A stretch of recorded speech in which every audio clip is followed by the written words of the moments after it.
I ain't your hero, I'm a mirror. Everything you scared of getting clear. You want lit, I want legends. I want 10-year treasure, not a 10-cent pleasure. You want likes, I want leverage. Talk goes, where the evidence? You post quotes, I post statements. My spreadsheets read like a sentence, yeah. I seen boys turn to bosses. New teeth, same losses. New chain, same habits. New lane, same traffic. You can't fake what the math said. Them graphs cut deeper than a clapback. I don't argue, I just tab that. You want smoke, I want call back. I'm argumentative, not your mascot. I don't hype you, I hold that stopwatch. You say pressure, I say practice. You say block, I say back to the basics, yeah. Numbers don't lie, you just don't listen. You want vibes, I want vision. All that flash, that's kid stuff. Gon' talk, little boy, this big. I'm argumentative, check my record. You want crowns, I want effort. If the grind don't match your sentence, then the sky you claim off limits. I built mine in the blizzard, Southside winners in my whisper. Salt on my Timbs, not on dinners. I was broke, but I was in bed, I was busy. Clocked in when they logged off, turn pressure into product. Turn losses into law books, facts over gossip. You chase trends, I chase time. You chase cosigns, I chase spine. You want shortcuts, I want shoulder work. You want overnight, I want sober work. Them gurus talking circles, say a lot. Moving circle, post just, they don't own. Then go ghost on the phone. I don't need a running roof for respect. I got mentees paying mortgages off checks.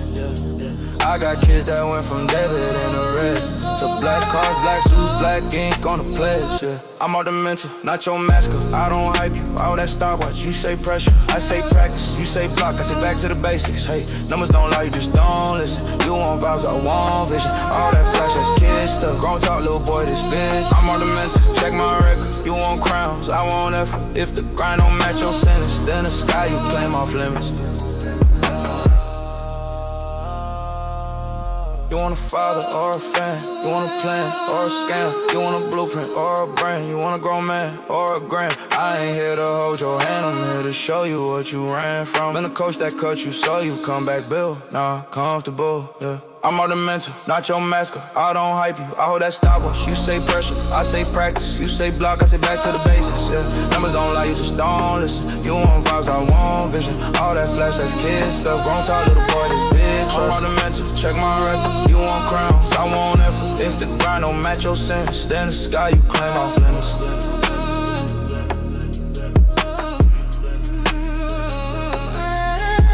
Cold city, cold winds, same storm, different skin. You want fame, I want finish. You want feel, I want figure. Say my name with your chest, I'm marked the mental. This grown man measure.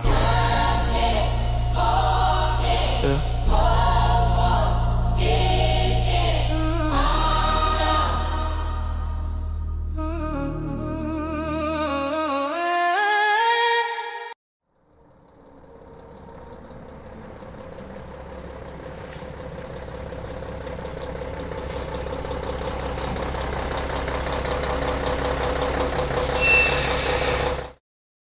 Warning: the following content contains strong language and may not be suitable for children.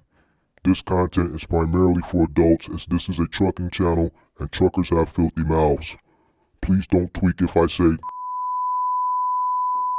Viewer discretion is advised. Stay nice, same chair, same ground, right there. Turn it on, lean in close, this that. Welcome to the Mark, the mentor show, where the plans turn real and the hustlers grow. Talk money, talk mindset, talk get it, let's go. If you came from the bottom, it's the road you know. It's the Mark, the mentor show. Every loss, every lesson, turn it all to gold. From the late night notes to the sold out goals. Say the name one time so the whole world know. Whoa, the Mark, the mentor show. Whoa, the Mark, the mentor show. Whoa, the Mark, the mentor show. The Mark, the mentor show.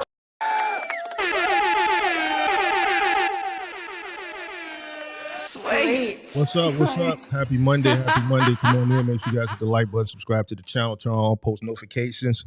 If you're in need of commercial insurance for your semi-truck, box truck, or cargo van business, there is a link in the description below for Log Rock. Make sure you guys hit that link in the description.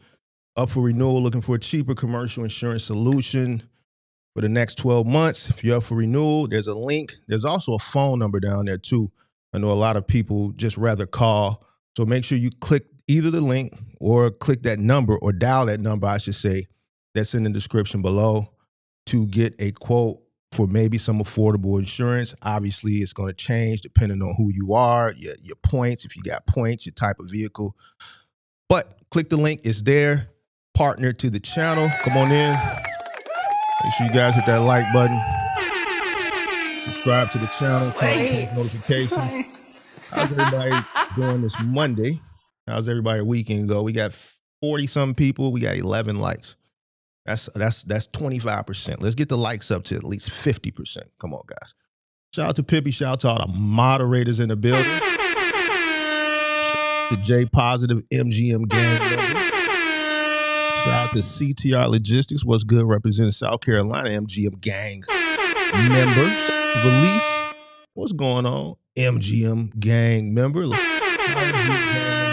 Shout out to Slick Turbo in the building. Shout out to 5.0. Shout out to Thomas Fowler representing Huntsville, Alabama. Shout out to Ty representing Cleveland. Who else we got? Shout out to SD Walk. Shout out to the moderators in the building. Shout out to Sosa, not Sammy. What's going on? Shout out to JT in the building representing Athens, Georgia. Shout out to Derek Williams. Derek Williams, where you represent the crib, right? Ain't you the one who I ran into when I was with my girl that day at what restaurant was that? Was that Provar? You was there with your girl and I was with my girl. Was that you? Let me know. I think that was you. I think you did say your name was Derek Williams. Shout out to M. Jackson in the building. Shout out to Michael Robinson. What up? What up? Appreciate y'all. Yeah. We cleaning. We changing a lot. You dig what I'm saying? My show has always been fresh. You dig what I'm saying? I always been run a clean, presentable, digestible, really, really good looking show. But you always do updates. We always going to do updates. We are not the type of people, if you've been watching me for the past almost 4 years, we always switch things and we constantly making things better. Even if it's, it's coming out of my pocket, we don't half-ass nothing. So we always looking to make things more digestible for the audience. You dig what I'm saying? So appreciate you noticing that. Shout out to Michael Robinson. Appreciate that. Who else we got? Shout out to Favor Ford. What's going on? Representing the crib. Listen. Ooh, do I hit you? I got to. I have to. The Chicago, nigga. They don't like when I do that. But you know it is what it is. You got to represent where you from. Wherever you from, represent your shit. Don't get mad at Big Mark because I represent where I'm from. Represent your shit. You dig what I'm saying? Shout out to who is this? Kurt Family Logistics. What up, though? What up? Represent Bad Style. Shout out, man. Represent your shit. Represent where you from. You dig? All right, come on in. Make sure you hit the like button. Subscribe to the channel. Turn on the goddamn post notifications. Shit. Oh, Derek Williams from Atlanta. Okay, it was another Derek then I met. I met a Derek at a restaurant. Shout out to Edie representing the Boogie Down Bronx. All right, boom. So a lot has happened over the weekend. I actually clinked my I went through my what do you call that shit that you go through on Instagram? What is that shit called? DMs. I went through that shit. I hadn't checked it in about a week. I responded to the people who responded, who messaged me within the last week. I seen all the clips y'all been sending me. A lot of people been dropping clips in the Discord. I seen all the clips. I seen all the shit that y'all want me to react to. So I'm gonna be going through some of that stuff and pulling out some of the best. I'm actually gonna pull one up in the monologue since we talking about CPM, and I'm gonna get into that. So I did go through all of that. What else? My weekend was pretty good. Saturday night was great. Sunday, I went go holler at the OG every Sunday. Go holler at the OG. Make sure she's straight. You know what I'm saying? Whatever she need done over there, I take care of that. But yeah, my weekend was pretty cool. chilling. We back here Monday for the Mark the Mentor show, Monday through Friday around 12 and 1. You dig what I'm saying? A lot of people loving the show too. I've been getting a lot of great feedback as far as the show and just the consistency. A lot of big companies, you wouldn't, a lot of companies like your 3PLs and even your rental truck companies, Penske follows me. A lot of people got a lot of good feedback. They like the show because there's nothing like it in the space. There's nothing like it in the space. And that's why I did it. Like, you know, you look at all these other spaces, regardless how big they or small they are, it's just, you know, most spaces, sports, they have like these different, you know, daytime talk critique shows, and, you know, Red Pill has it. And, you know, so I wanted to do something like that for the space. And I guess because I'm the only one who's done it, it's, you know, people are noticing. So I appreciate everybody that's reached out to me. Somebody wrote me a nice message that I came across too. I got a few nice messages, but the ones that stand out a lot to me are the people that write, that say they're not even in trucking. And man, I'm not even in trucking, but I found your channel and I just love listening to you, and I appreciate your education and your knowledge as it pertains to business. I've never been in trucking. I have no desire to be in trucking. I don't even know how I found your channel, but man, I like listening to, you know, your knowledge, man. I picked up so much from you. I like those emails the most. So shout out to, I got like 2 or 3 of those that I opened up yesterday as I was going through it. But so today we're gonna be talking about CPM, and this was a request. I don't even think I was really going in this direction, but Beats called in Friday to the show and he requested that we cover CPM. And, you know, once I thought about it, I think it was a great segue to cover CPM this week, especially since we came last week off the, you know, just the misconceptions and shit. And then, you know, I am seeing a trend of a lot of new entrants because it is tax season. So I think now is probably a good time to talk about CPM. Now, I know this is going to go over a lot of people's heads. I know a lot of people just don't like doing CPM, you know, and to me, I just really don't understand it. It's, you know, it's just like, you know, it's like, and you know how we kick it over here. We just straightforward. It's like meeting a chick at the club, bringing her home. Like your CPM is like that gold wrapper. You have to have it. You need to use it. You meet a chick at the club and you bring her home. You don't know this chick. You don't know her. You need the gold wrapper. You better put it on. That's what CPM is. Like CPM is the gold wrapper. It's the gold wrapper. Like you have to use it, bro. It's a non-negotiable. You better strap up and put it on and utilize it. But for some reason, people want to be out here with their box truck business or they semi-truck business or they commercial, they cargo business, and they want to raw dog shit. Listen, if you out here raw dogging your business, especially these OTR guys, and you out here raw dogging, that's on you. If you ain't out here and you don't know your CPM and you not even doing your CPM, you out here raw dogging, you out here naked, you tweaking. You tweaking. But we're gonna get into it. But let me pull up this shit first. Let me pull up this shit because somebody sent me this shit, and I think this is a good way to break the show open. Hold on. Let me see something. Let me pull this up.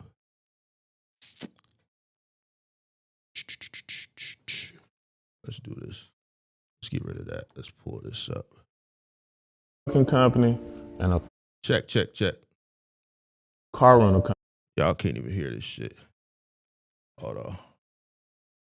Let's switch over to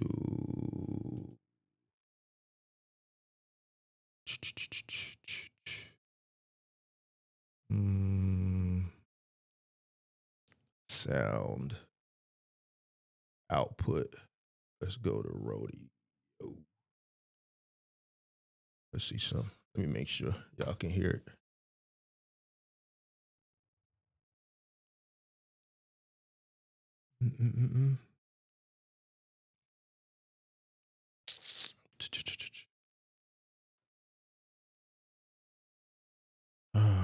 Company All right, bet. to losing it all. All right, we got it. My bad. I went from owning a trucking company and a car rental company to losing it all. In 2021, I started my trucking company with one truck. I was hands-on, I was managing the business, I was learning the business, the loads paying great, everything good. In 2022, inflation changed everything. Parts got expensive, fuel prices went from being. This is something that we always talk about on this channel. This individual came in 2021, like so many people did, ignorantly, just entering into the market at that particular time. When I say ignorantly, just thinking that what trucking was at that particular time is just what it was in general, and it wasn't. So many people that entered into trucking at that time were just fooled, but it was due to their own ignorance. Don't invest into something that you don't understand. You shouldn't follow trends. When something is trending, the real money has already been made. If it gets to the point where something becomes so publicized and so popular and so talked about, that is an indicator that it's a bubble and it's about to burst. It's the same thing like in a stock market or a crypto market or even a housing market. When you hear people who are just the most ignorant people talking about, man, got to get you some stocks, got to get you some crypto. People that in most situations wouldn't even be interested in stuff. That means it's a trend and it's about to climax. It's trending to the point where ignorant people are talking about it. And if you're a smart investor, that's a great indicator that it's time to pull out. The real money has already been made. And that's what 2020 and 2021 represented as far as it pertained to the trucking market. A lot of people came in and he's saying in 2022, inflation. The market was just correcting itself. It had nothing to do with inflation. The market was overvalued, due to the increased amount of volume due to the economy being stimulated with PPP, idle, child care, federal unemployment, state unemployment. There was so many different forms of stimulus that was just pushing money into the economy, and people were spending that money. That's why it was put out there. That's what increased the volume, and it increased the rates, and the rates were so exorbitant that they absorbed all the ignorance. So you could be as ignorant as you could just be a fool, a complete fool, but the rates were so high they absorbed your ignorance. You could just come in and win. Then when 2022 happened, halfway through 2022, the market started to correct itself and go back to a sense of normalcy. And that's when you seen all the ignorance start falling by the wayside. And $3 to now it's over $6. And at this point, I'm over leveraged. So I'm just trying to weather the storm and just, figure this shit out as I go. In 2023, I scaled too fast. I brought my brother on as an investor. So he said in 2022, he started to, the market correcting started to affect him.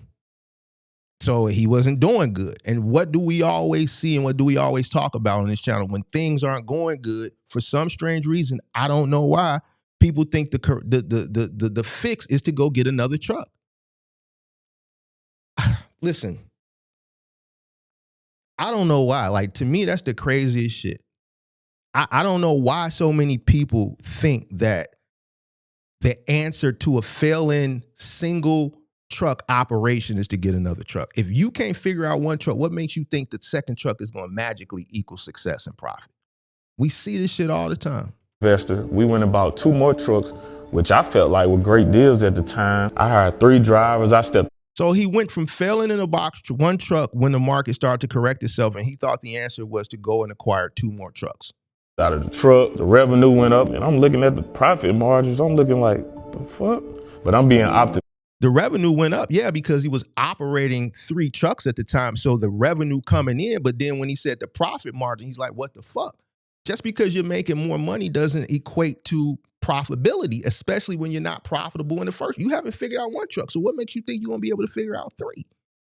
Mystic about it. I'm like, bro, there is no way that the economy and the trucking industry can get any worse than what it is. At the same, and this was 2023. It's got nothing but worse. If you've been watching my channel, I was saying it back then, it was going to get worse. Same time, I started a car rental company. When I got my auction license, I bought a Toyota Corolla, a Kia Rio, a Hyundai Sonata, a Ford Fusion, and a Nissan Sentra. Another bad idea. A lot of people got into the Turo business thinking that they could rent economy cars, and people would rent economy cars, and Uber drivers and rideshare people and just, giggers would rent these economy cars. The reason why Turo was a viable business during the pandemic was also due to stimulus money. But that whole ecosystem of entrepreneurs and investors that came into the industry or came into Turo during that time, they've all failed for the most part. You see the content on them on how their Turo business went from here in 2020, 2021, and the first half of 2022 to nothing. People don't have money to rent cars for frivolous reasons. And two, how are you going to compete with the fees on Turo and the fees that the consumer has to pay with big companies like Enterprise, Budget, Hertz, Avis, National, so on and so forth? They're buying cars in bulk. They're renting cars in volume. They have a footprint that you'll never be able to get, the airport. As soon as a person gets off a plane, as they're walking through the terminal, you got Enterprise, Hertz, Budget, National, Avis.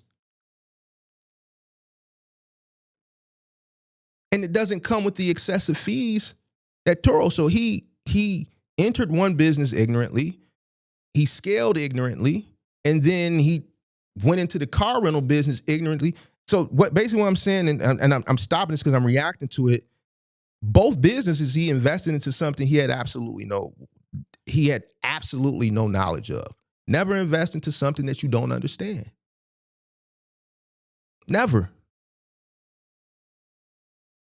It's upturns, it's downturns, it's ebbs, it's flows, it's business. Trend following. Everybody was in trucking. Everybody wanted to do Turo. Never follow trends.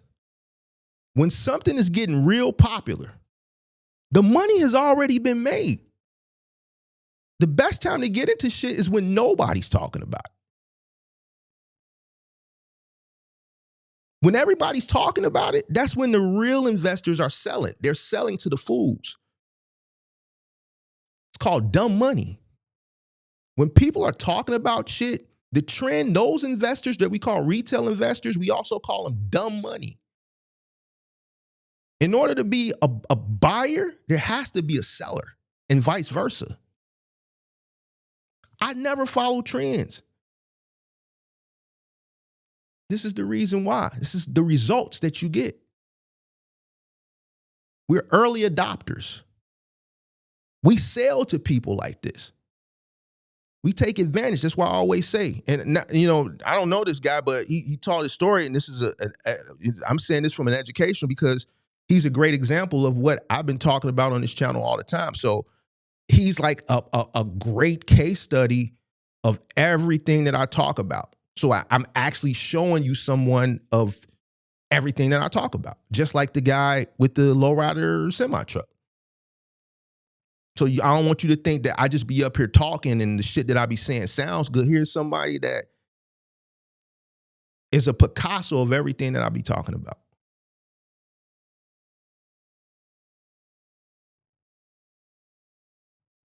Paying myself from the car rental side.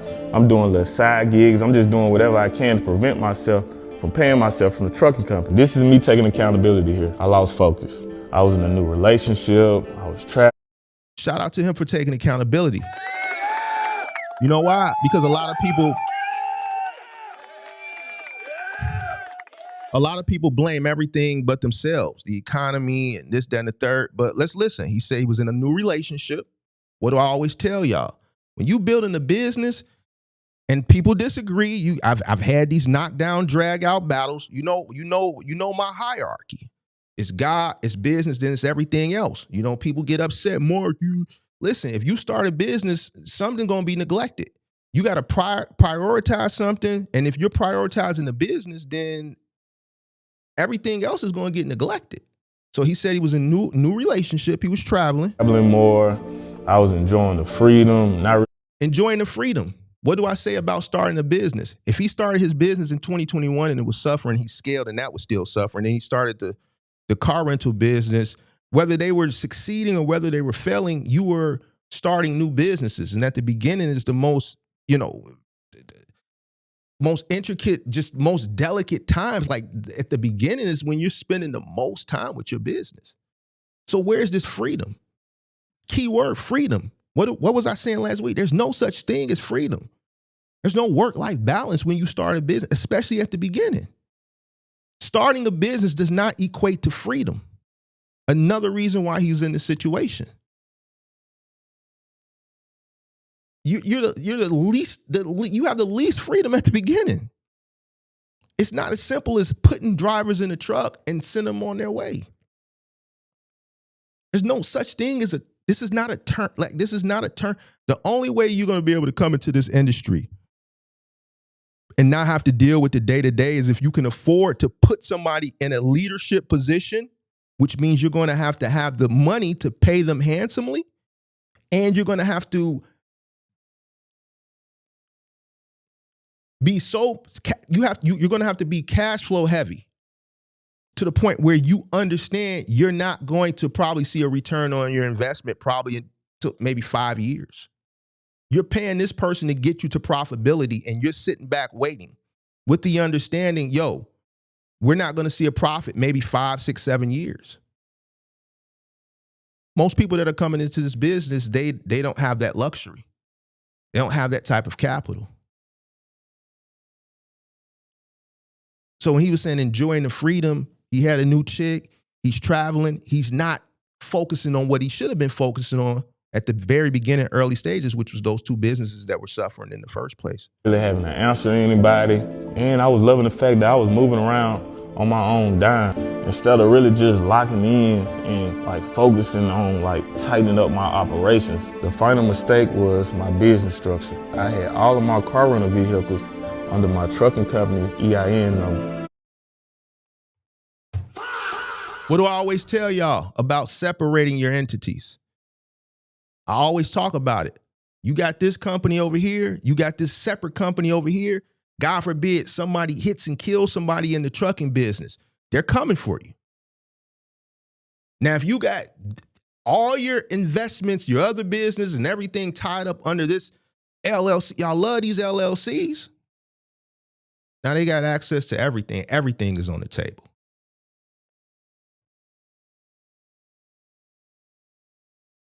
He's a Picasso of everything that I'll be warning y'all about.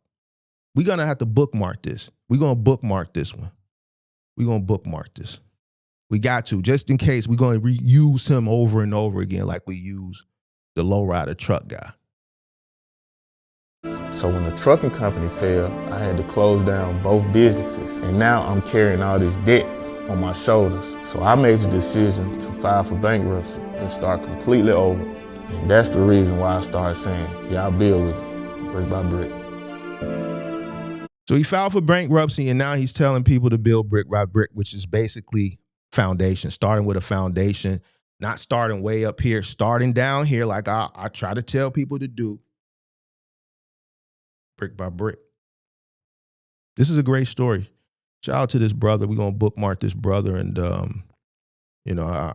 this is great that he shared this, and Big Mark going to use this as a case study on the channel a lot. So you're going to see this. You're going to see me reverting back to him and back to this video a lot, just like I've been reverting back to the semi lowrider guy.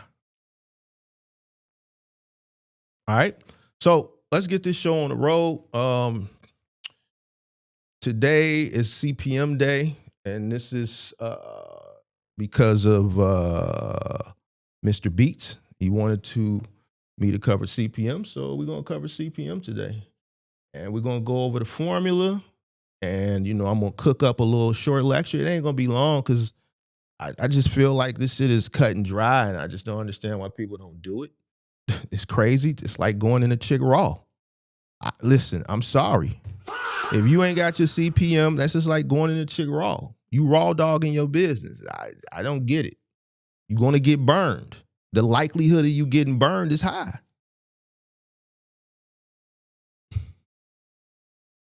I'm gonna get really, really graphic with this because I need you to understand it.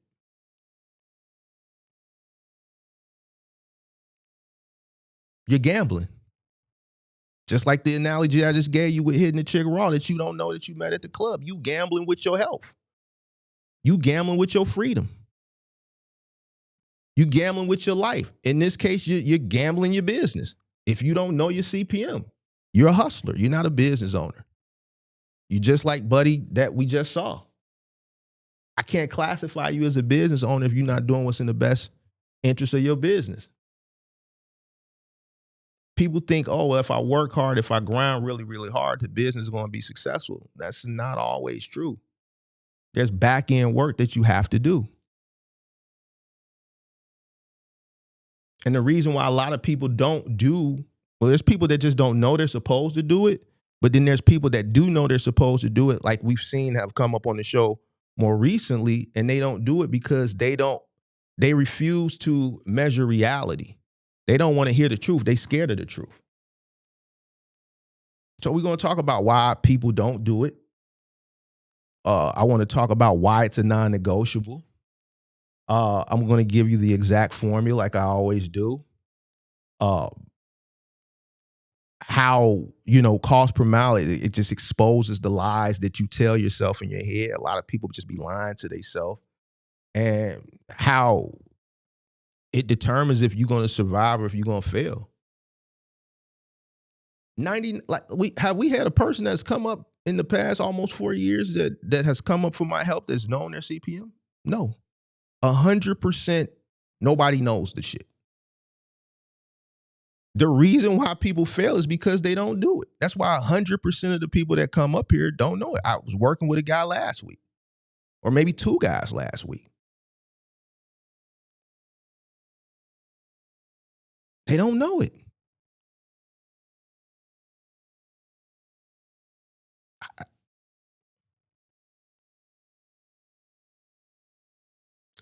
I don't even understand why this should be so uncomfortable, bro. It makes me uncomfortable talking about because I think because I'm going to get a headache. I think I'm going to get a headache.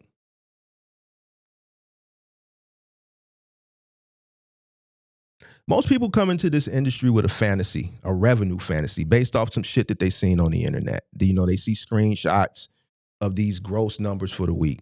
I see it a lot on TikTok. That's why I don't fuck with TikTok. I don't fuck with Instagram. I'm older, bro. Like, I don't got time for that fantasy and all that goofy shit, bro, over there. That's why I stick over here on YouTube, bro. It's somewhat, people over here are somewhat realistic for the most part. But a lot of people get sold this idea on this fantasy because they see these reels with these exorbitant numbers for the week. And that's all, it takes for a motherfucker to see 8,000, 9,000, 10,000 a week. Y'all sent me some shit over the weekend. This buddy with some overalls or some shit was doing box truck content, and he said he made $3,000 or $4,000. I didn't bookmark it, so I ain't gonna pull it up because I don't know what his name was or whatever. But y'all sent it to me, and he was doing a reel where he said he made $3,000 or $4,000 in 2 days, and he said I'm showing all the costs, and then when the cost came up on the screen, it was like $300 in fuel and a hotel. And he said, "See, I document all costs." I'm like, bro, this ain't even all cost. And then he had net 2,000 and something, bro. That's cap. That's not all your costs. You got a truck you got to pay for. You got insurance you got to pay for. I'm pretty sure there was tolls associated with it. I'm pretty sure there's factoring fees associated with that. I'm pretty sure there's food associated with that. There's costs that are associated with that outside of fuel and your hotel. And then I go, I always like to go through the comment section to see if they're going to get called out for like, y'all, these ain't all the costs. No, you know what we see in the chat? You know what we see? This is where the ignorance gets exposed. I always like to go in the comment section. You know what we see? We see a bunch of this. We see this. We see a bunch of this in the chat, in the comment section, or we see facts, or we see a bunch of this. But I don't see anybody in there saying, nah, bro, this ain't it. This ain't all the cost, bro. Ain't no way you did this in 2 days and you just saying the gas and the fuel is your only cost and this is your profit net. This ain't right. This is misleading. You see gems and shit. Gems and 100.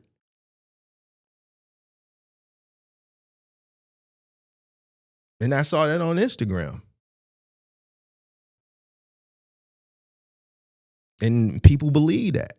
And that's all it takes. So what happens now around this time, they get their tax money from their boo bae. They boo bae, listen, bro, let me pull myself up on the main screen for this. Listen. It's a lot of little boogers out there right now that's getting a lot of good loving.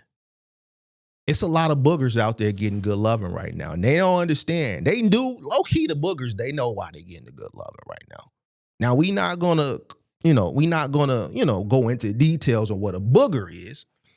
It's a lot of boogers getting their back blown out right about now. Listen, I'm just a messenger.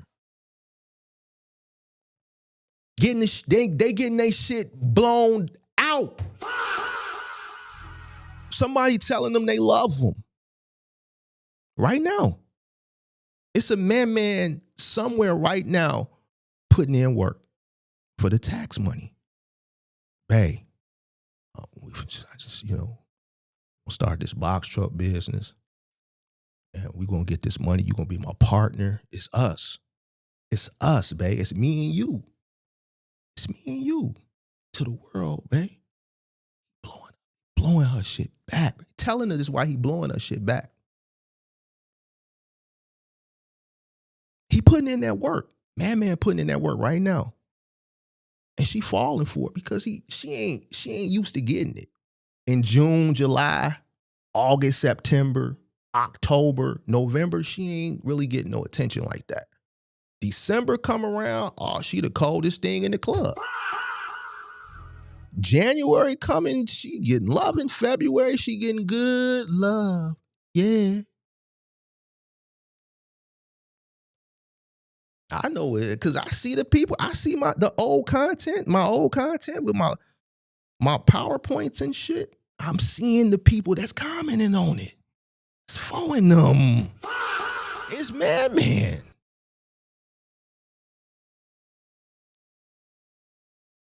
I ain't bullshitting you.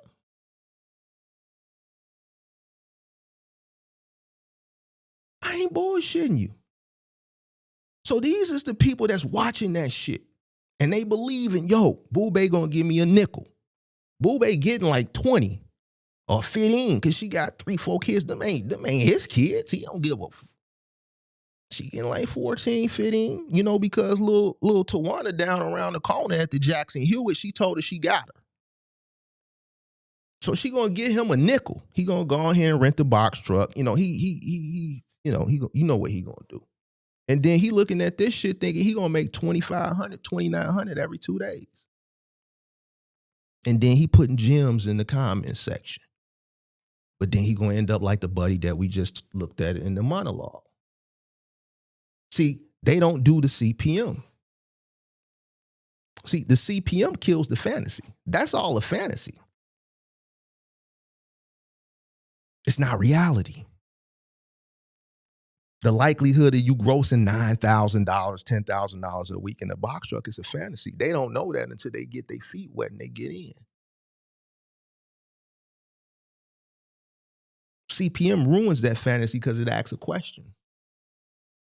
What did it cost you to earn this money today? Nobody does that.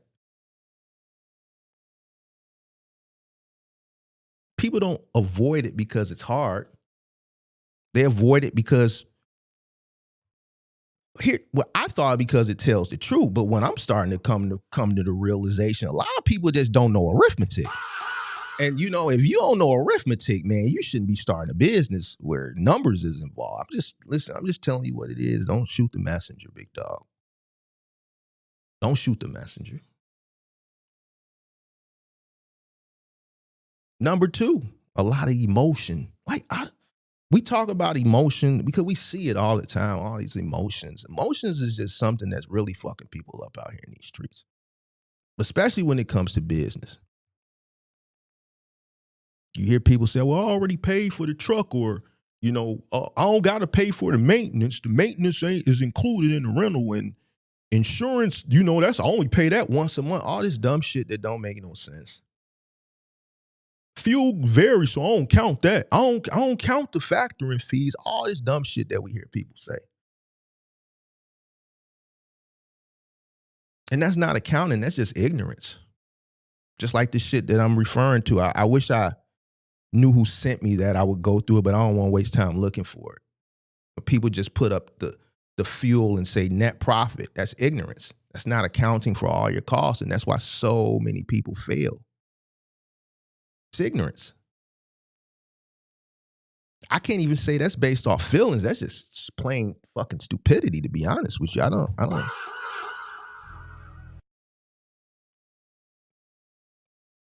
The CPM don't care about your ignorance. It don't care about how you feel. It don't give a fuck about none of that shit. CPM only cares about what shit cost. And it costs to make money. And you have to calculate that cost so you can know what is profitable for you to run versus what's not. A lot of people out here just running off the dumb, just running off just stupidity. Operating at a loss, running lows that's breaking even, running lows that they running at a loss and don't even understand they running them at a loss because they don't know what it's costing them to run in the first place. CPM also exposes your bad decisions.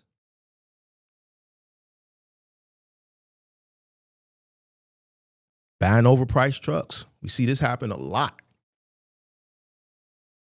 Due to your bad decisions and your lack of research and understanding, because you want to deal with hard money lenders, you came in just,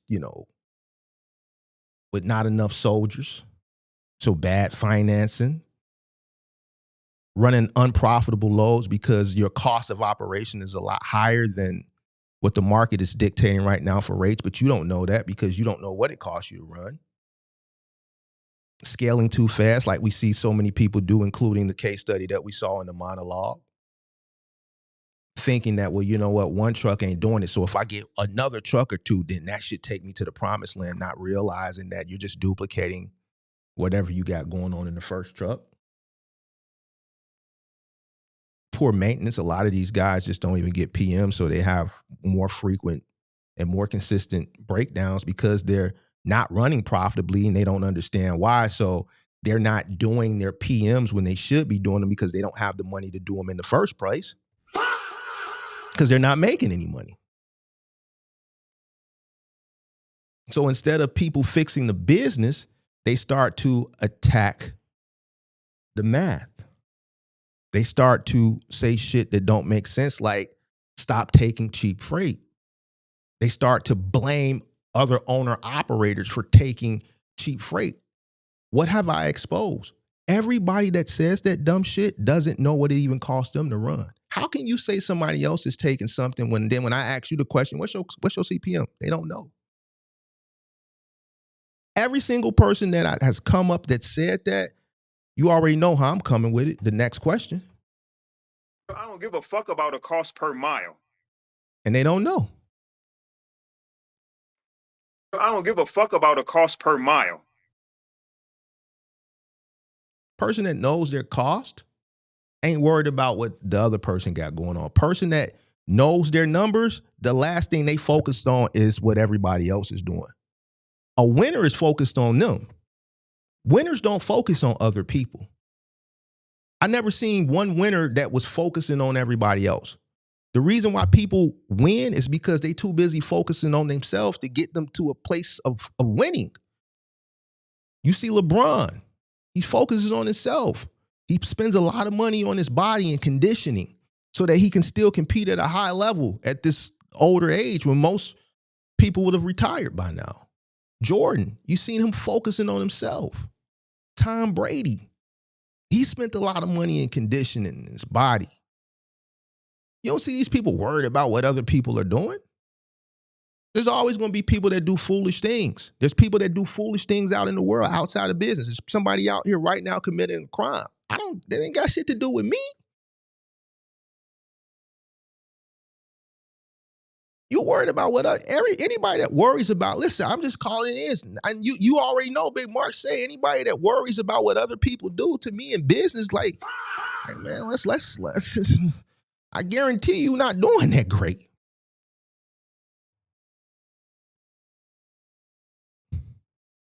I ain't never worried about what another person is doing, whether they was doing shit good or bad. I'm too busy focusing on me. I got my own bills and responsibilities. I'm winning. Regardless of what you doing, I'm going to win. I can't worry about it. I can't tell the mortgage companies, yo, can't pay the mortgage because they out here doing these things, man. So it's affect. The mortgage company ain't gonna give a fuck. The insurance company, listen. I ain't got it this month because of these people, the Hellcats doing the donuts and the Kia boys stealing all the Kias and y'all going up on the insurance for everybody because this the Kias and Hyundai thefts went up and they stealing these cars and these Hemi guys is doing donuts and crashing and shit. So I ain't got it because of that. They gonna drop my black ass. They ain't trying to hear it. They don't give a fuck about that shit. That's how you sound when you talking about what they doing.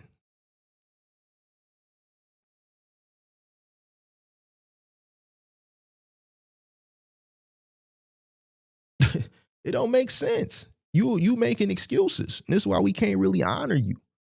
The line is in the sand. I keep telling you, it's us and it's them. The people on this side, we build collectively. Over there, we eat off you. You food. That's what makes the economy.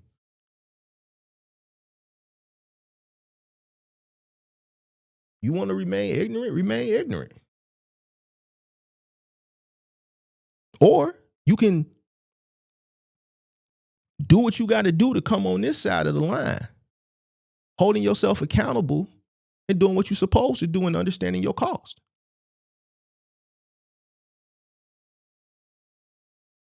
It's just like people out here living above and beyond their means, trying to keep up with the Joneses and then complaining about inflation and shit like that. When I look at a lot of people in real life, not on the internet, that I know in real life that complain about shit, they keeping up with the Joneses. They went out and bought cars that they can't afford. They gotta get the newest this, the newest that. The chicks, they the worst. They gotta have a handbag that they can't afford. You gotta go get all this shit for Christmas so you can get this Christmas shot so you can upload it on your Instagram, but you really can't afford all this. You can't afford that. I gave an analogy last week about the Range Rover, and then something went viral Saturday with the chick who went and got the Benz. She bought the used Benz like a goofy. And as soon as later on that day, the motherfucker broke down. Who, like, you got a Benz just to say you got a Benz, but at the end of the day, people that drive German and foreign cars, we know anything like that, we lease that shit. You can't keep up with that maintenance. That's why they sold it to your goofy ass. You go buy a 2000 and something S500.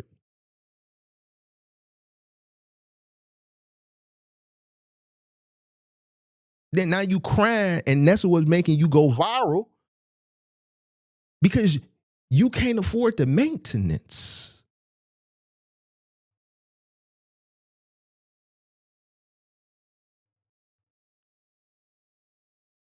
You invested into something that you didn't understand, because if you understood it, the last thing you would do is go buy a 15-year-old S-Class Mercedes or E-Class, whatever the fuck it was. Now you have become viral.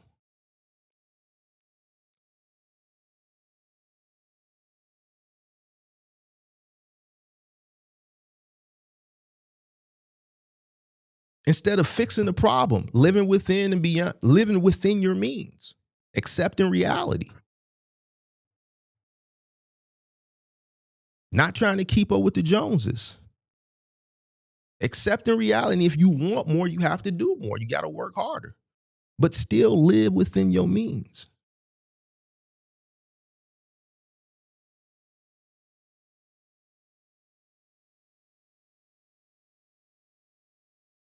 Reason 4. Influencer culture has trained and continuously trains people wrong. Just like I wish I would have bookmarked the one with the guy that y'all sent me this weekend, the box truck, who said he made $3,000 in 2-3 days, and then he showed his cost, and it just said fuel and hotel. Misleading. And then you see the people in the comment with gems and 100 because they don't know no better.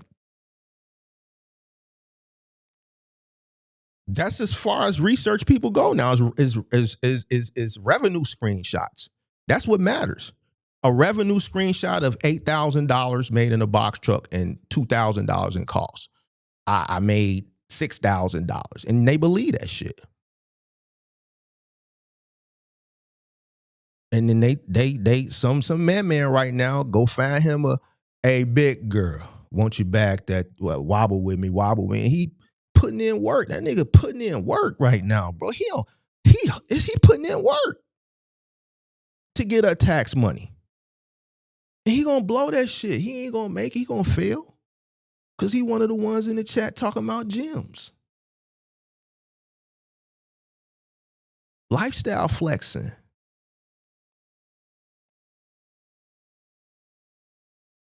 That's what people want. That's why they don't take the time to really understand what they about to invest into, because they selling you this exorbitant gross, this little cost. You fall for it, and then they parallel it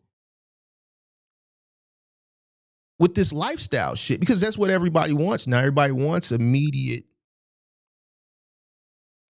gratification. Nobody wants delayed gratification. I see content creators now saying, who wants to work 30 years to enjoy their life? That's what you got to do. That's just what you got to do. Our parents did it, and they didn't complain. Oh, you work hard, and then as soon as you retire, you die. That's cap. I know people that work 30-something years and have been retired over 10 years and are still living. This is lifestyle choices. Motherfucker, stop smoking cigarettes. Nigga, take your ass to the gym. Eat right. And people that dies, that's lifestyle choices. They ain't necessarily got nothing to do that they work themselves to the bone and then they just die. And then those people are just sitting around after retirement. They're not staying active. You got to stay active the older you get. You got to keep moving. Got nothing to do with you work yourself to death. Ignorant shit, bro. These motherfuckers on the internet to scare you into something or scare you out of something, and nobody actually sits down and does the research. You just follow what a motherfucker done told you on the goddamn internet. They tell you just keep the wheels turning. As long as the wheels turning, you making money. Nah, wheels could be turning at a loss. We see that shit with majority of these people out here, especially the box truck people. Nobody goes viral for teaching CPM. Shit, don't nobody teach it. I'm the only motherfucker who do it. And I ain't saying that because it's me, it's facts. I'm the only one that goes hard on it as far as cost is concerned. I think majority of people don't know it, because if they did, they wouldn't post gross and then cost, fuel, and one other thing and say net. That's clear that they not doing their cost.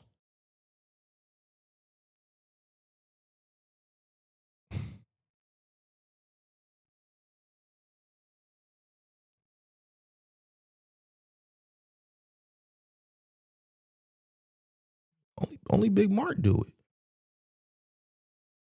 I know what it takes you to be successful.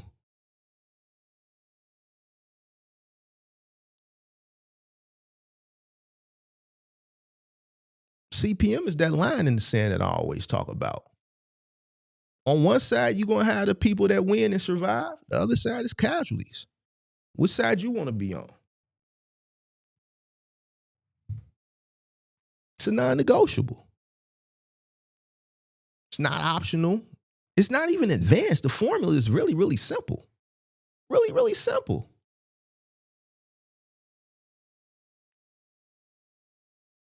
Something that you're supposed to keep up with and you do continuously, constantly. If you don't do it, how do you know what load that you're going after is profitable or not? You don't know what your break-even point is. You don't know when to say yes or when you should say no. You don't know if you're bleeding money or not.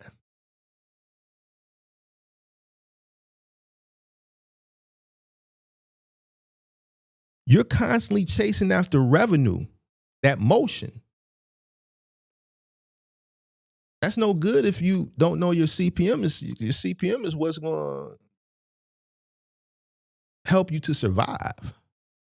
Motion is not good just by itself. You have to know what it's costing you to run so that you can survive.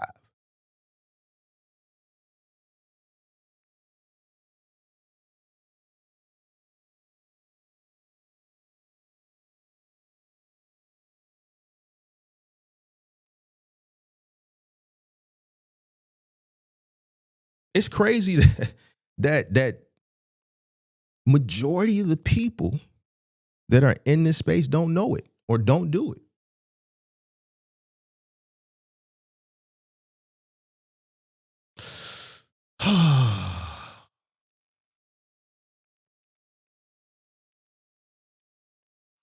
The formula.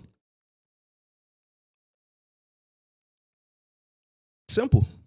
Now, I like to, when I talk to people more one-on-one, I have people do their fixed cost per mile and their variable costs and then combine the two together. But what I've learned over time is, just, people don't even want to do this. So we're not going to do the fixed cost per mile, the variable cost per mile, and then combine them together for your total cost per mile. We're just going to go straight to total cost per mile. So all your expenses, so CPM formula, CPM is equal to total expenses divided by total miles driven. It's simple. Total expenses divided by miles driven. That's it. This simple formula, majority of people don't do it, and this is the number one reason why majority of people fail. This simple formula. Calculating your total cost and divide it by your total miles driven over however you calculate it, if you're doing it weekly or monthly. But doing it consistently. Nobody does it. This simple formula. This simple formula is the number one reason why majority of people in this industry fail. This right here. This shit right here. This. Simple. Shit ain't advanced algebra. It ain't algebra with trigonometry. It's not business calculus.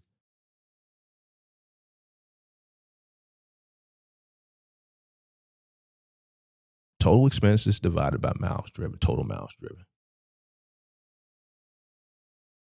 What goes into the operating cost?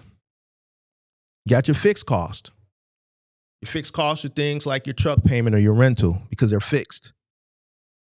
You rent a truck, you buy a truck, you finance it, they're going to give you a 60 or 72 month payment, and whatever it turns out to be, a month after the finance department calculates. If it's $1,000 a month for 60 months, you're paying $60,000 in total. It's fixed. It's $1,000 every month. It's fixed. It doesn't change. Insurance, it's fixed. It only changes during the rewrite, and it may go up or it may go down. Or if there's some type of policy change because of an incident or something like that. But for the most part, it's fixed. Your ELD, that's a subscription. It's fixed. Accounting software, it's fixed. Subscription. If you have a CPA, it's pretty much fixed. They're going to be deducting that by ACH once a month. If you park, you're paying rent, that's pretty much fixed. Your variable costs, these are expenses that change each time, like fuel. Every time you fill up, price is different, depending on where you fill up as far as how much it's costing per gallon, how much you need. Price never stays the same. It's a variable. Maintenance changes. A PM is going to be different than if you need an overhaul versus you need a fuel pump versus you need tires versus you had a blowout. Every maintenance occurrence, the price is going to be different. It's variable, changes. Tires are going to change. The price of tires, if you bought 6 tires a year ago and you buy 6 tires this year, you might get different brand. The price may be up due to inflation. The labor cost may be higher or lower depending on where you go. Changes. PMs change. DEF. Depending on where you buy it, price changes. Tolls. No toll is the same. You're going through different state. Variable. Scale tickets. Variable. Wear and tear. Variable costs are things that change. Fixed costs are things that stay the same. Now, there's costs that people don't account for. They forget or just ignorant. They don't know. We know they don't know these because they don't even do the basic expenses, right? Downtime. A lot of people don't account for that, but you should. Deadhead. A lot of people are deadhead. Like what y'all don't understand is I talk to a lot of people off of here. Like some of the story, like it'd be people deadhead in 2-3 states. I don't listen. I'm just telling you the shit people come to me with. You dig what I'm saying? Like deadhead, that's a cost. Like if you driving from here to there, like that's costing you. Just like when we was talking to Buddy last week about the gig guy, and he's talking about he's got to drive 40 miles, and I'm like, bro, you got to account for that. And everybody wants to just sell me on this gross number. I don't give a fuck about your gross number. I want to know what it's costing you, bro. We want to get down to really the nitty gritty on how much was really made. I don't give a fuck about your gross number, big dog. Your gross number don't mean shit to me. It's a lot of gross numbers out here that fail. It was a lot of people that was flexing big gross numbers that there's nowhere to be found no more. Where are they at with these gross numbers?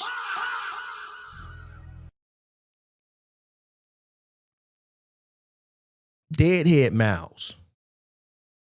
Idle time. Time is money. This is business. You sitting for a day or two because you didn't get a load. You're not come on. Emergency repairs.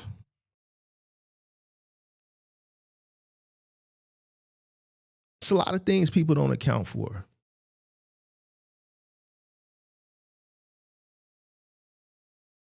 I'm gonna leave this formula on the screen so it can just, marinate in you.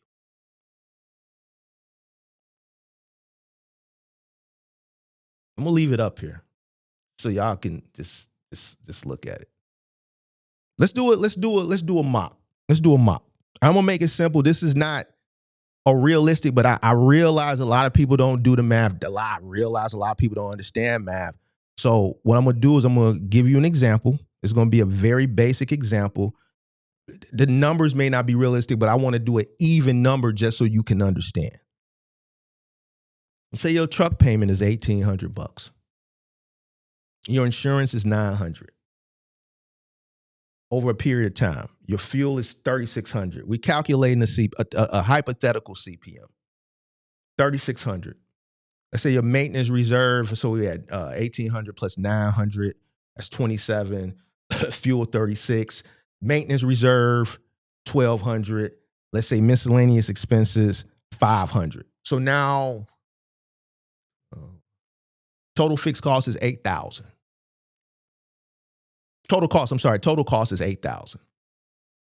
Now let's say you drove 8,000 miles for the month. Let's say that was for the month. So your total cost for the month was 8,000, and let's say you drove an even 8,000 miles. So you got 8,000 in total cost, 8,000 miles. So you're going to divide that. It's going to give you $1 as your cost per mile. So that means if you're on a load board and you get a load that pays $1 a mile, that means you break even. That means you're going to run that load for $1 a mile. Your cost is $1 a mile. And that means after you do all that work, you're going to break even. You're not going to make any money. You're not going to lose any money. Let's say you take a load at 90 cents a mile. Your cost per mile is $1. That means every mile you drive, you're losing 10 cents a mile. We're doing $1 a mile CPM because it's easy. It's not realistic, but it's easy to digest because the number is an easy number. So if you pick a load at 90 cents a mile, you're losing 10 cents a mile. You're losing. Let's say you take a load at $1.25 a mile. You're making 25 cents a mile. You profit 25 cents a mile.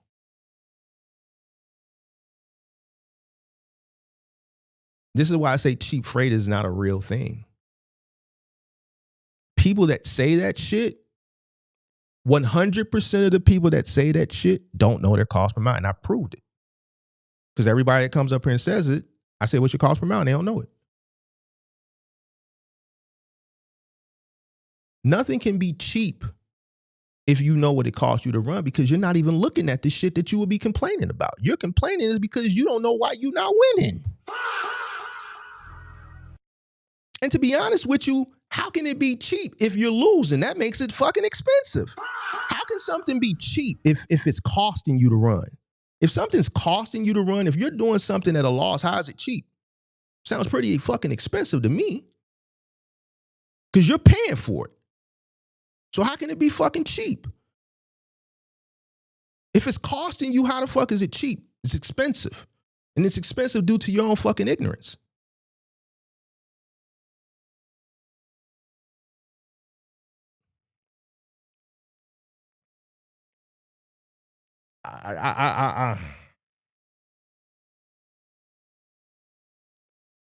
Some people don't know the difference between a rate and a cost. Rate per mile is what the market pays. CPM is what you pay. The profit lies in between.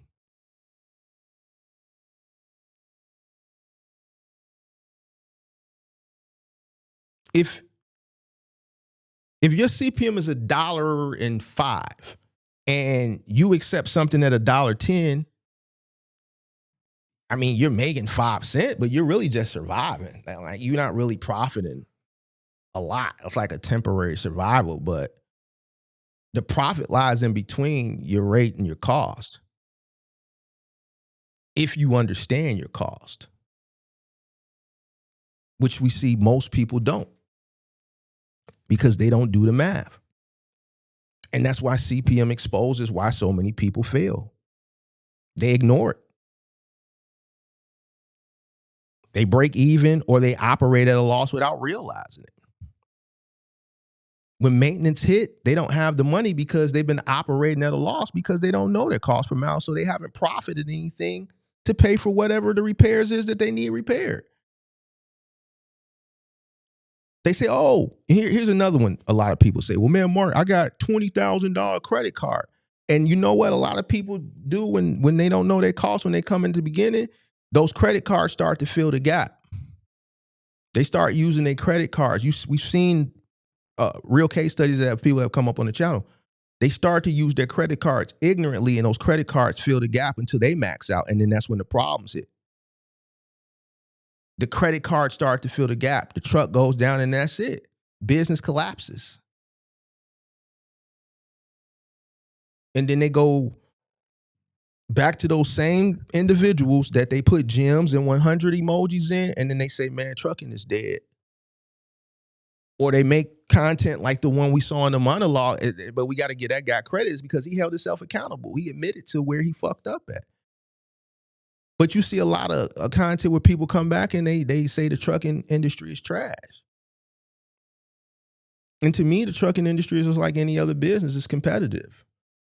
And you have to know your numbers. That's just like a restaurateur saying the restaurant industry is trash and they're selling burgers for $5, but the cost to produce the burger is $6.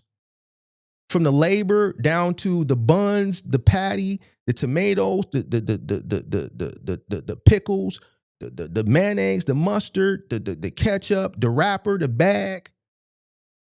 But they're saying, no, the restaurant industry is trash because they're selling a burger at $5, but it's costing them $6 to produce, and they don't know it because they don't know their cost.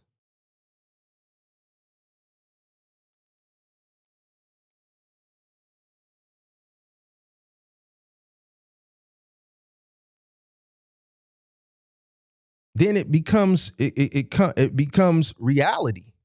It went from being a fantasy to a reality.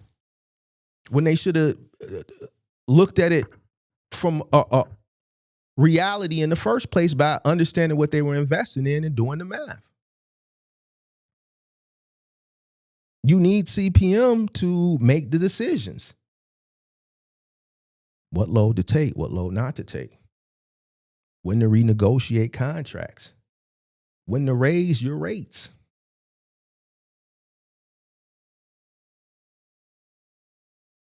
Cost per mile is a guide for your decision making.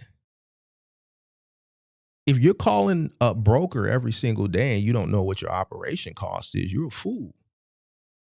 These brokers, they know that you don't know the shit. They know you don't know your cost because you lead the conversation saying some dumb shit. They 99% of the brokers know when they're talking to somebody that don't know their cost because you say some dumb shit. They may ask you, what do you need? You may say something like, shit, I don't know what you think. I like, y'all say dumb shit, bro.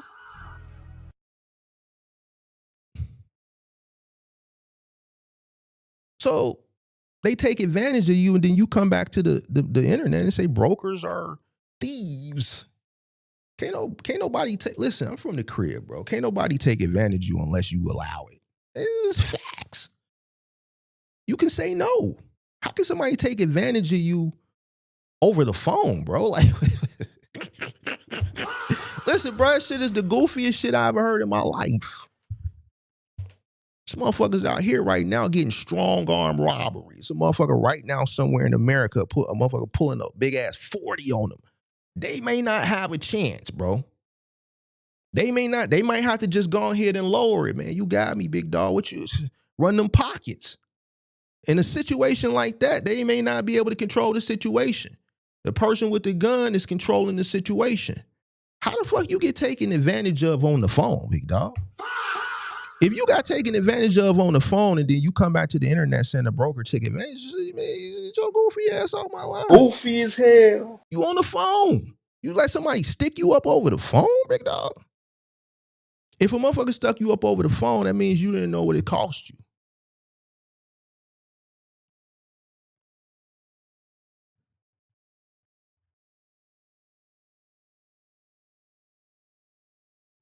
Make that shit make sense, bro. I ain't never been stuck up over the phone before. So I can't say they taking advantage. I might call them a gangster. But that's on you. You a victim. You allowed a motherfucker to take advantage of you because you didn't know what it cost you to run. And I'm gonna keep it a thou wow with you. If I was a broker and I'm incentivized to sell, and it's kickbacks and bonuses, and I'm at TQL, one of these places, and like I said the other day, if they giving big ass bonuses for people who sell it, I'm being incentivized to sell. And they giving big ass bonuses, they giving skybox tickets, they giving all this shit to the top sellers. I see the top sellers in here living in fancy apartments, they driving nice cars and shit, man. I'm trying to get to that too. So if I hear you, I get you on the phone and I see you, I can stain you because you don't know how to run your business and you asking me questions to help you run your business. It's not my job to educate you on what you should take or what you should not take. That's not my job to educate you. My job is to sell you a load and sell it to you and maximize as much profit on our end. I'm in business for TQL or C.H. Robinson, not for get it out the mud trucking. Fuck is you talking about? So if you allow somebody to stick you up over the phone, listen, you like the worst stain in America. You a stain. You was a stain. Listen, over here, we just tell the truth, bro. We not like your favorite content creators. You're a stain. You're a stain. You let somebody stick you up over the phone. They didn't even pin you to the wall. They didn't pull a big yalker out on your ass and put it to your dome. They didn't fucking grab you by your neck and put you up against the wall and ran your pockets. They gave you a load at $1.50 a full truckload and your cost per mile is $1.90. It's a goofy. You's a stain. They did their job. They did their job, bro. What? This is why I don't allow people to jay down on shit. You dig what I'm saying? Because at the end of the day, you didn't have to do it.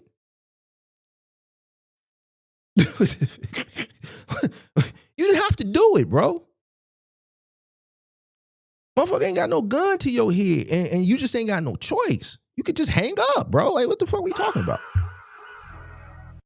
You know why you took it? It's because you didn't know your cost. Goofy?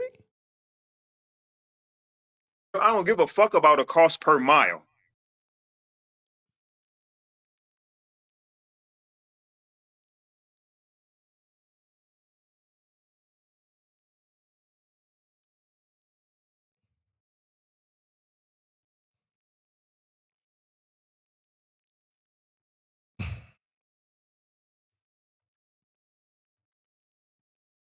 Man, you like,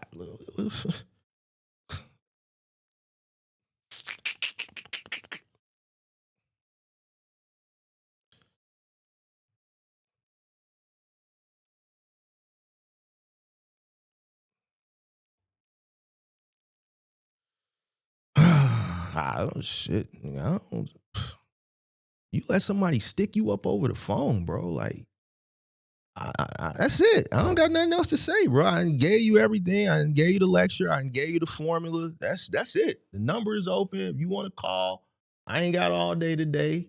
You know, I got shit to do. It's Monday. You got all these New Year's people hogging all the goddamn machines in the gym.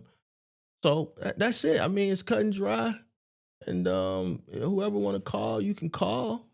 If you need help, I'll probably keep it on CPM. You know, if you need help or something. But like, bro, what it is, bro. Hit the like button, I guess. Just subscribe to the channel, turn on post notifications. You let somebody stick you up over the phone, bro. Like, that shit crazy to me. And then you come back to the internet and complain about these guys. Like, bro, ain't nobody never stuck me up. Like, I'm just trying to imagine that.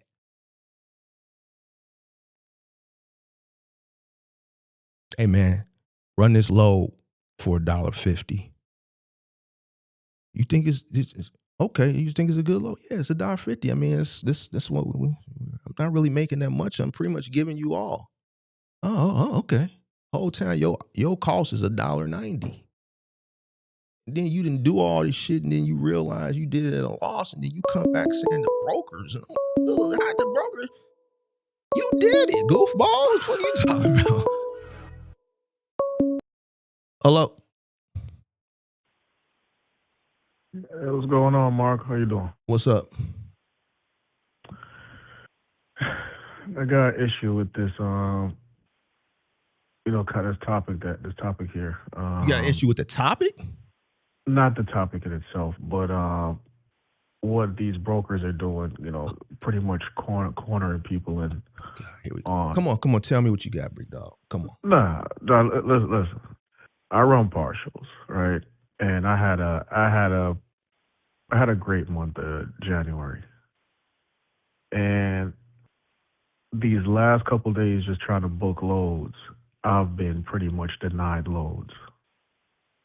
These brokers and these companies like Highway, they're pretty much restricting you. And it's a very frustrating tactic that they're doing. Basically, they're telling, this one broker said that I'm pretty much overbooking, that they have me flagged in their system that I'm booking more loads than I have trucks. So they're tracking everything you do, including your ELD, and seeing exactly when the last time you shut down with your ELD and all that. So they could pinpoint you. And it's basically become like an industry norm now, and the way how, and again, they're banking on the people that you've mentioned and that don't know their cost per mile, that could take these damn loads. And and run it for 50 cents, 50 cents a mile. Mm-hmm. You're stopping people like myself from even trying to go out there and make sound decisions for ourselves. Mm. And I don't know. I really, at this point, I don't even know what to do because, like I said, I'm tired of even trying to fight these people. The fact that they have this system set up where they're pretty much restricting you from even booking loads now. They have me flagged in their system as double brokering because I'm booking How long too you been many doing loads. this, big dog? Going on 4 years. So why are you dependent on 100% on brokers still in 4 years? Why you ain't got no relationships, big dog? You ain't built no relationships yet? I have built some, but I don't think it's enough to sustain exactly, consistently, for what I'm doing. So what you gonna do, big dog? You gonna let some brokers beat you? Is what you telling me? What you gonna do? At the end of the day, business is business. I hear what your plight is. So the question is, what you gonna do? Because I heard a word in there. You say, "I'm tired." You ready to give up? What you gonna do? Not necessarily give up. I think I got to pivot, in terms of maybe the equipment that I'm, I'm operating. Because I got to drive, a dry van box truck. Maybe I got to go in a different direction, because I do feel like it's a little bit harder in terms of securing, dedicated lanes with a box truck, depending on what you're looking at exactly. I haven't necessarily been looking at, final mile like home deliveries and stuff like that. It wasn't necessarily, something that I really was interested in. I was in the moving space, many years back. I really do not want to get back into that. I made some good money. Don't, or you might want to. Backbreaking work. Say it again. You said you don't want to get back into it? I really don't want to get back into moving. Okay. How old are you? But just turned 37. So you got a business, right? Correct. So basically what you're saying is you're in a situation right now where you have to meet the needs of the business. And if you got to pivot, then that's what meeting the needs of the business is. If you're in an industry or you're in a niche that is just really tough, which it is, OTR is tough. There's so many people in it, so much ignorance in it, so many hands in it. But you know that, right? I do know that. I understand that. And you have, you feel like you. And you have experience somewhere else in another niche that's way more profitable, right? Would you agree? Yeah. Okay. Correct. But the only thing that's holding you back from saving your business and more profit is, and excuse me if I'm wrong, is work? Not necessarily work. Really, I guess control. Having to depend on you have more other control individuals. because you're cutting out the main person that you're complaining about right now, the broker. Correct. So you're dealing directly with a consumer. You have 100% control because you name the price.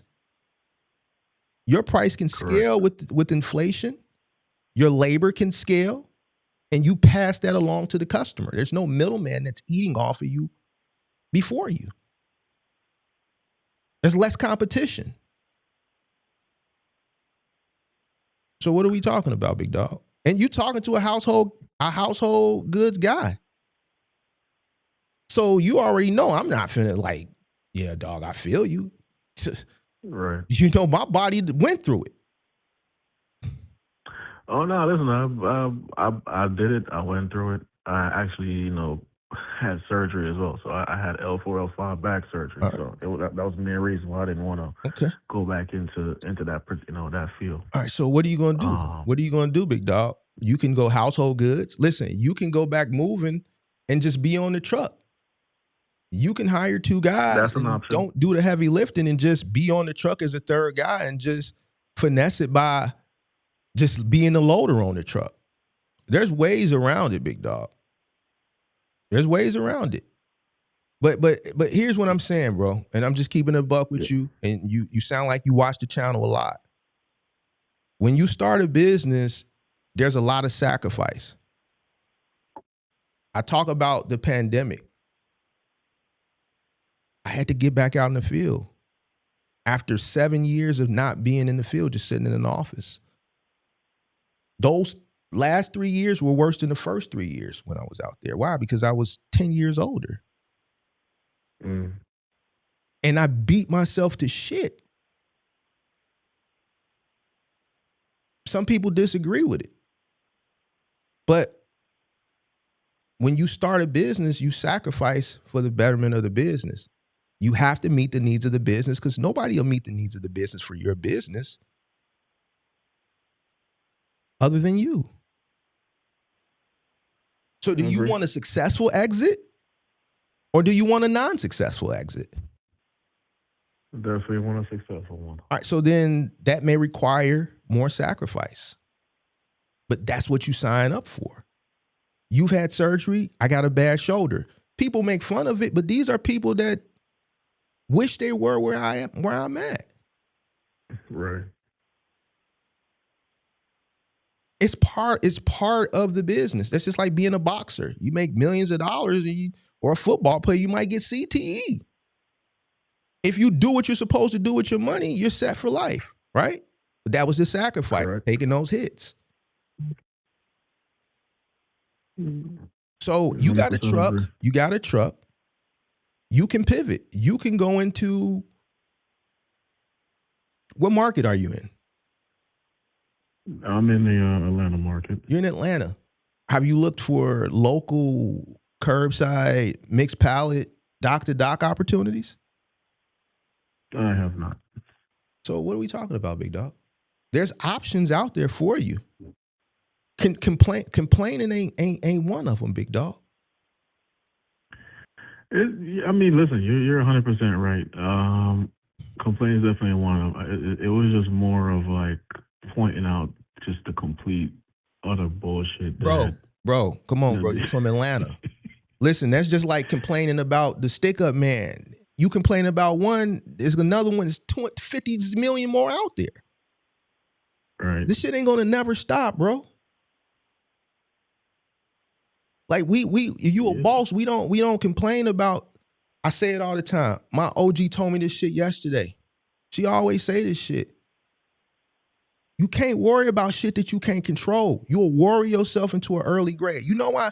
I researched it. I mentioned it on the channel last week, but I researched it over the weekend. You know why so many people are down in their 50s right now, bro? Have you noticed the trend of people dying in their 50s? There's a lot of folks dying early. Okay. The reason why the reason why is for worry. And a lot of it is post-pandemic. The pandemic introduced a lifestyle to people that would have never got a chance to experience a specific lifestyle. Why? Because it gave them money. It was a lot of people that got to experience things that they never experienced before. And then once they experienced them and the money went away, they yearned for those things. Right? So now it's a lot of worry and keeping up with the Joneses. And people are worrying themselves into an early grave. You cannot worry about some shit you can't control. You cannot control the brokerage industry and how it operates. The only thing you can do is figure out ways around it or figure out a way to still operate in that niche successfully. I don't worry about things that I don't control. I cannot control. I cannot control. If a lack of control is an issue for me, then I need to transition into something where I gain 100% of the control. It just goes back to what I say with these giggers. That's why my homie said, bro, stop arguing with these motherfuckers, bro. They don't get it. You gonna argue with them and argue with them. The more you try to go and explain it, the crazier you gonna look. Right. You don't control nothing. So how can you build on it? If the brokers is an issue for you, transition the truck into something that you fully have control over. If more work is associated with it, so be it. But more profit comes along with it. We cannot worry about things that we cannot control. You're going to worry yourself into an early grave. There's a lot of worry and stress that comes along with being a business owner. just within itself. Correct. So you can't worry about the brokers. If I was a broker, I would take advantage of people.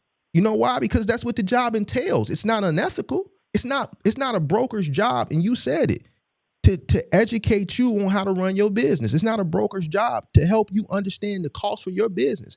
It's a broker's job to sell loads. The brokers that are the most successful, they get a bigger, they sell loads at a better price, which equates to a bigger return for the brokerage firm that they're working for. You agree or you disagree, right? So You're right about that. if they're incentivized to make the company more money, are they wrong for taking advantage of an ignorant business owner? It's called capitalism, right? No, it is. It definitely is. Okay, so this is why I'm saying. Now, if you're in an industry, which you watch the channel, when you know majority of the people that are in the industry that you're in are ignorant, would you agree or would you disagree? Oh no, I completely agree with that. So if majority of the people that are in the niche that you're in are ignorant and they're affecting how you operate, it's just not the brokers.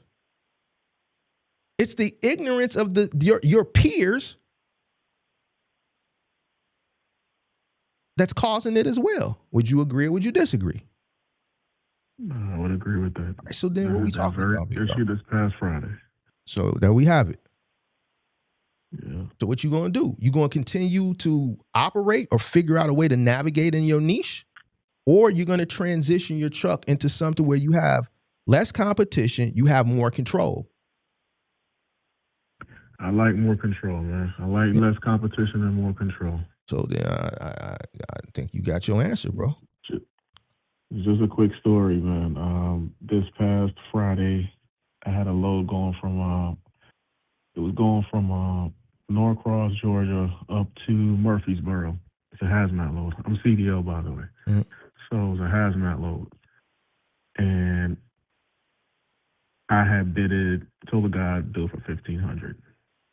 He ended up coming back and said he got somebody to do it for $1,000. I was like, okay, cool. Have a nice day. He called me back at 4 p.m. that evening saying that I guess the person didn't show up. If I can go out there. I said, if you had gave me the load, you'd have had $1,500. It would have been, because it was about 200 miles. I ended up turning around and telling him I'll do it for $2,300. That's my new price. He had no choice but to give it to me for that price, which only tells you two things. They have a lot of money in these loads, and they're looking for the cheapest sucker out there that they can get.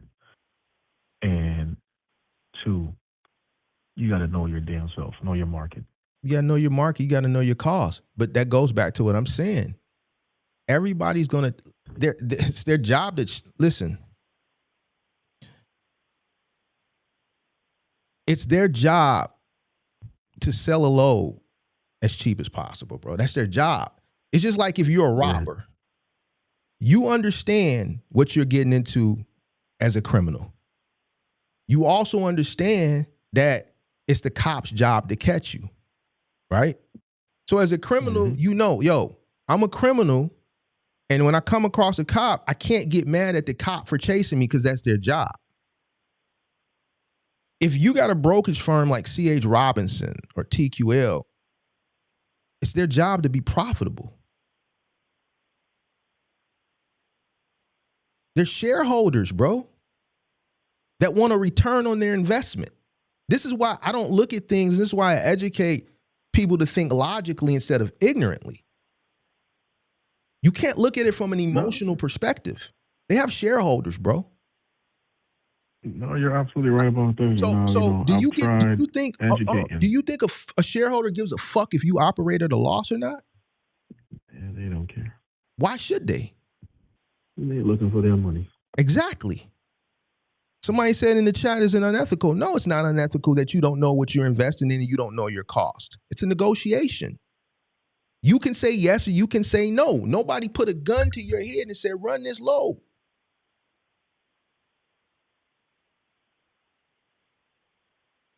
It's a market.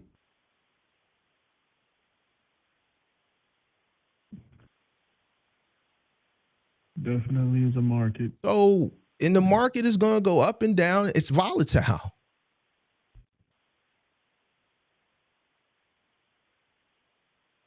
So, at the end of the day, no, it's not unethical. It's negotiation. It's capitalism. It's what you invested in, and you didn't understand it because I'm not talking about you. I'm just speaking in general. Because a lot of people are sold this idea when they see these reels from their favorite creator with these large gross numbers. And then they get their feet in the water, and then that's when they find my channel, and then they get that reel. Because now they dealing with the real. And it ain't what they thought it was and what they were sold. If you were a broker, what would you do? Would you want to make money or would you want to not make money? And I'm not advocating for brokers. We're just speaking from realistically. If you were a broker, how would you operate? Listen, at the end of the day, we're all in business to make money, right? All right then. We're all in business to make money. So, which go ahead. I'm sorry. I thought you were done. no, which was why how I got into the business, I knew for what I wanted to do, I had to stand out. I operate a CDL box truck, which gives me a lot more leverage compared to a non-CDL. I made sure I got my endorsements. I have I'm fully endorsed, tanker, all that.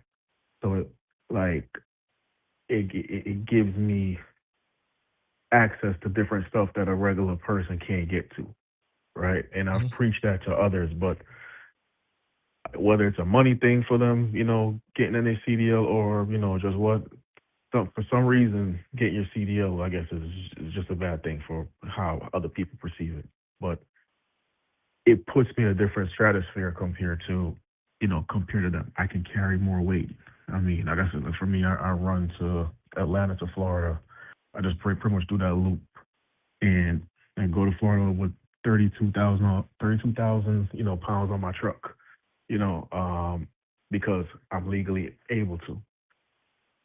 And I'm going down there with a lot more money compared to them. So at the end of the day, I'm not faulting a broker, but it's like when you're now just restricting what I can do, now I have an issue. Now I got that issue. You're telling me I can't book certain amount of loads because I only possess X amount of trucks on FMCSA. Now we got an issue. So what you gonna do, big dog? As you said, we gotta pivot. We gotta pivot and eliminate them altogether, and get some direct clientele. Whether it's on,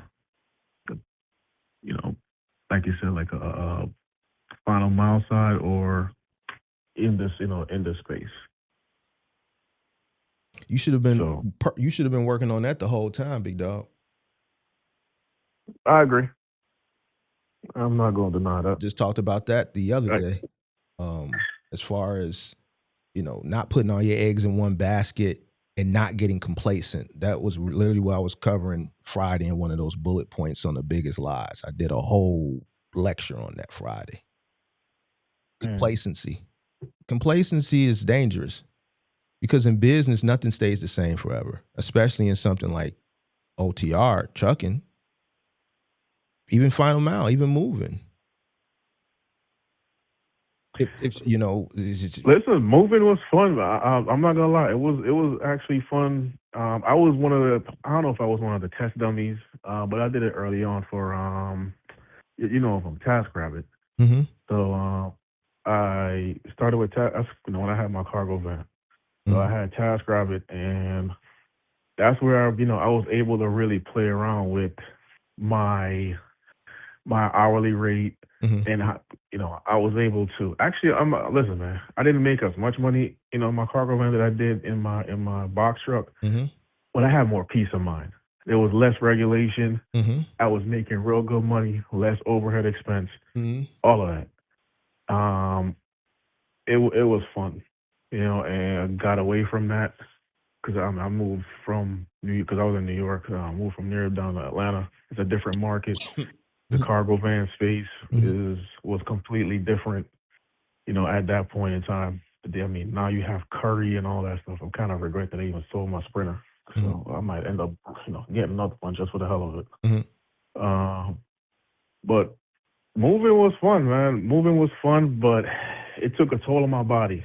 I mean, I don't know if it was just techniques that I was using, especially the New York City 6th floor walk-ups with those pull-out sofas. What were you Man, charging, big dog? I didn't. Oh, I was charging $240 an hour, 2 hours minimum, bro. I was Okay. hitting them.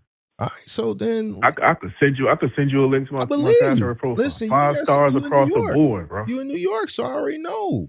Get back to the Mm-hmm. get back to the money, big dog. Fuck all this dumb shit you talking But about. that's what I was saying. Like the market was. That's why I pivoted, because the market was different in Atlanta. Because they wasn't really using. They wasn't really using it like that. But again, I was naive at that point in time, and how to really expand. And with my equipment that I had at the time, my cargo van and my Sprinter, I wasn't educated enough how to really expand with it. Mm-hmm. But as time went on, like I ended up getting a box truck. Started my authority because I always wanted to get my authority and get my CDO. And I started up kind of like coming into this space with the box truck space. Like I said, I've been doing okay, but if you, especially the knowledge I know now with a cargo van in New York City, man, the options are endless. I mean, I don't see how you don't you bro, don't make it. bro, why are you sitting up here sounding depressed, big dog? You know what you need to do. And I know transition, it's a fear there. I know I've been there before, bro. You watch the channel, I talk about my experiences.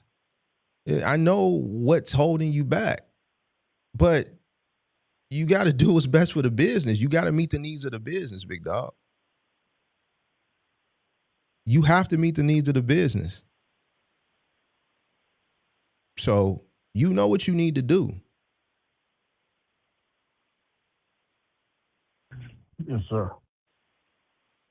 This industry, from what you're doing right now, it's not going to get any better, bro. You understand that, right? No, I do. All right. So I do. what you're dealing with is just what you're going to continue to deal with, and it seems like it's a worry. Like I hear it in your tone. Your tonality tells a lot. You're stressed out, bro. There's worry there. I hear it. But what I've also heard is you have experience in other fields in logistic that you admitted that you know you would be successful in. And it would eliminate the main thing that you're complaining about now. The only thing that's holding you back is the work. And I get the surgery part. The only thing that you need to figure out now is how to navigate around that. And that's just by hiring people and just, limiting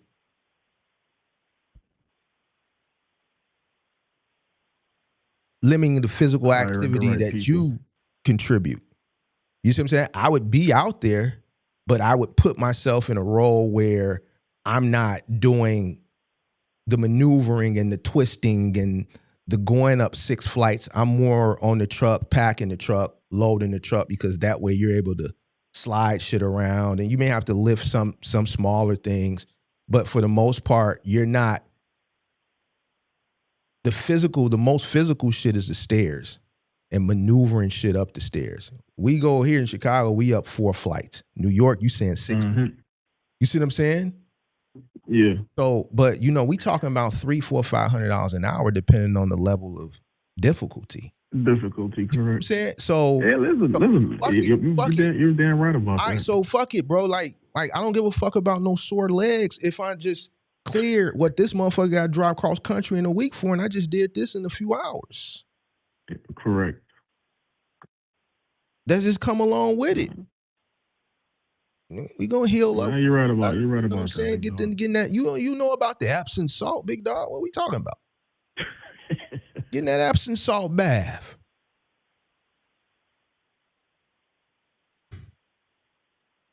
Listen, you know what the answer is, big dog. Listen, my brother, I appreciate the talk, man. You're right about that. We're gonna be exploring those options. Yeah, explore those options, but then still, you down in Atlanta, look at the mixed pallet freight. Look at that first. See if you can find that, and look at Final Mile, and then you already got the household goods experience. So that too. But if you don't want to go all the way there yet, look at the mixed pallet opportunities first from a local perspective. No, I'm gonna look into that mixed pallet opportunities. Yeah, I'm gonna look into that. But anybody out here listening, man, I'm gonna tell you, man, go get your CDL, man. There's so much more options. Get your hazmat. Like these damn brokers, they can't. Like some of these freight, they can't even move the shit. They pay you damn near any damn thing right now. So that's my advice to all y'all out there. Go get your CDL, get your hazmat. Go get Class A. Go get at least a Class B. Shit, they paying $2-3 grand on some of these hazmat loads. And they ain't going nowhere. Talking 1-2 pallets. You could partial the hell out of that. So there you go. All right, big dog. Appreciate the call. Thank you, man. Yes, sir.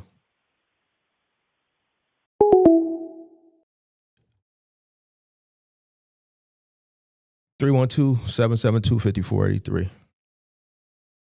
312-772-5483.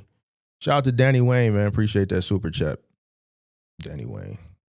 Hey, Danny Wayne, stop super chatting me too. I don't want your super chats because you need your money. Don't super chat me, Danny Wayne. Sweet. Just say hello in the chat. Don't send no super chats, bro. I don't want no super chats from you. I don't want Danny Wayne. Let me pull myself on the big screen. Don't send me no super chats, Danny Wayne. You need your money. Keep your money. I don't want no super chats from you. Just say what's up in the chat, bro, and that's fine. I'll see you. Danny Wayne, you one of them people I'll see if you in the super chat. I mean, if you in the chat. I don't want your super chats. You need your money.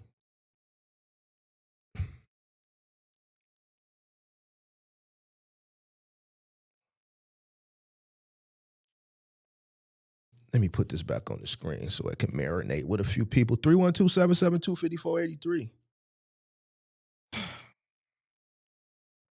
CPM, it was a CPM day. Shout out to Beats.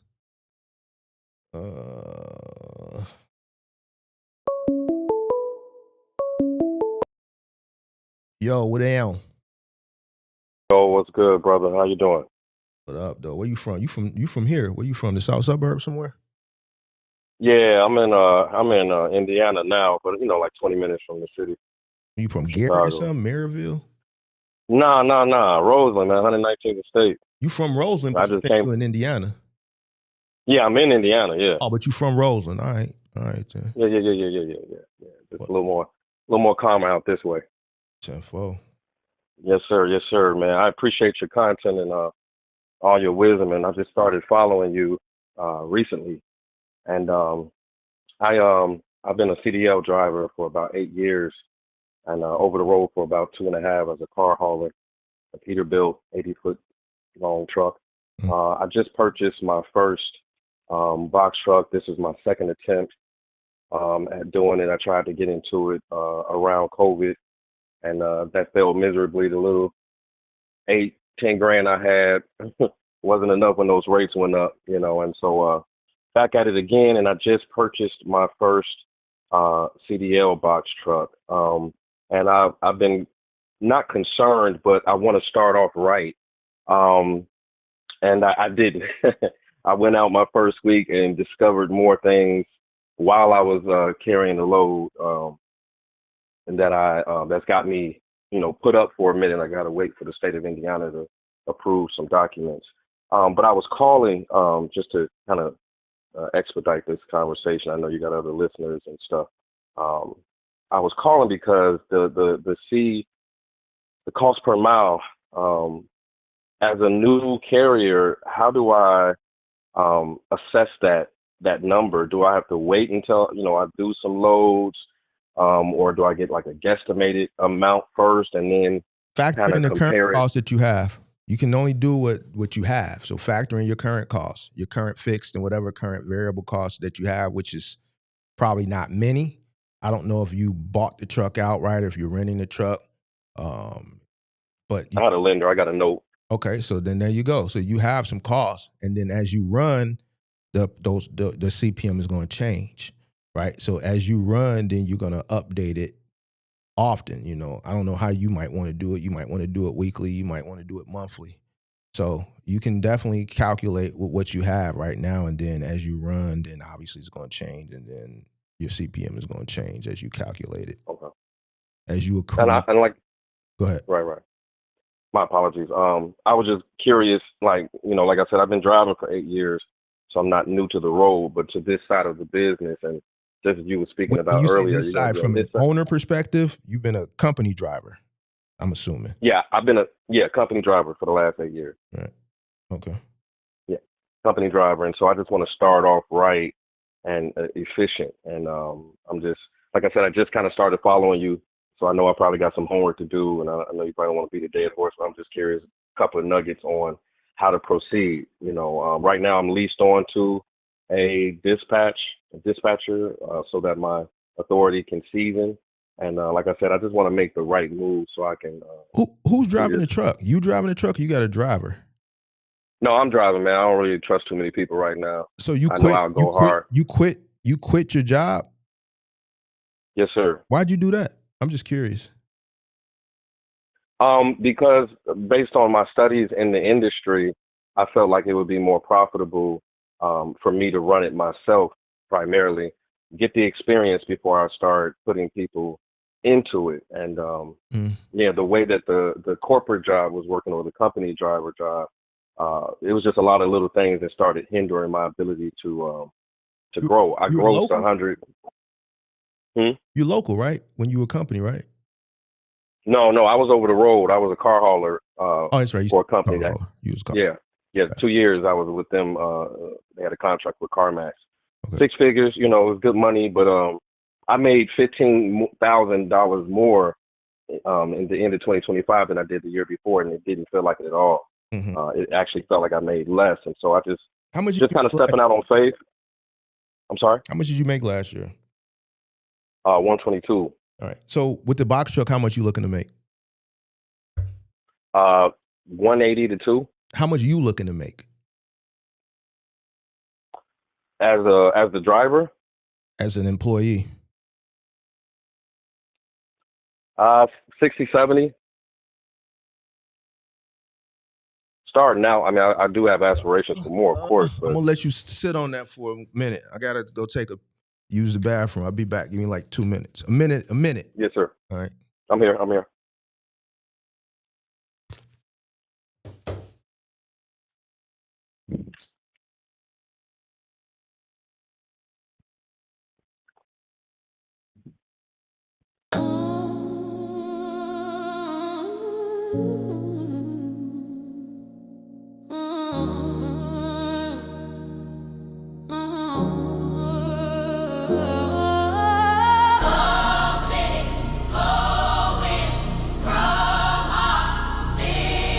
You won't go.